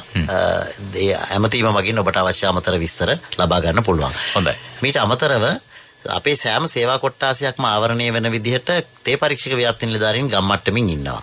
ඔවුන් සඳහා සඳුදා දින ඔවුන්ගේ කාර්යාල දිනය ඔවුන් මුණ ගැහෙන්න පුළුවන් කොට්ටාස කාර්යාලයට ගිහිල්ලා ඒ අවශ්‍ය ව්‍යාප්ති උපදෙස් නොමිලේ ඔවුන්ගෙන් ලබා ගැනීමේ හැකියාව තිබෙනවා. හොඳයි. අපිට ලැබෙන කාලය අවසන් වෙගෙන යනවා ප්‍රවෘත්ති ප්‍රකාශයට අමත්ම කිට්ටුවේ. ඒ නිසා බොහොම ස්තුතියි කුඩා තේවතු අධිකාරියේ නුවරඑළිය ප්‍රාදේශීය කළමනාකාරතුමා WTRP විමලරත්න මහත්මයා ඔබ ඉතාමත්ම හොඳ පැහැදිලි කිරීමක් අද වාඩියේදී කළා. එහෙමනම් අපි සමුගන්න වෙලාවේදී සිහිපත් කරන්නට කැමති විශේෂයෙන්ම සුළු අපනයන වැවිලි බෝග සංවර්ධන රාජ්‍ය අමාත්‍යාංශයේ අධ්‍යක්ෂ සංවර්ධන රන්සිලු බටවල මහත්මයා ඒ වගේම සහකාර අධ්‍යක්ෂ සචිනි සමරක්කොඩි මහත්මිය, සංවර්ධන නිලධාරී නුරංග ගුණරත්න මහත්මයා, සුළු අපනයන වැවිලි බෝග සංවර්ධන රාජ්‍ය අමාත්‍යාංශයෙන් ඒ වගේම ශාමෙන්ද්‍ර විජේසූරියගේ සම්බන්ධීකරණය පසින්දු පන්සිල ඔබේ ලැබුණු දායකත්වයත් අපි බොහොම අගය කරනවා. අපිට හොඳ නිෂ්පාදනයක් කරන නිෂ්පාදන සහායක් ලබා දුන්නා. ඩිලාන් සමීර කොඩිකාර ඔබ නිෂ්පාදකවරයා. එහෙමනම් සමුගන්නවා මම ප්‍රසන්න චන්දන බණ්ඩාර. ජය වේවා.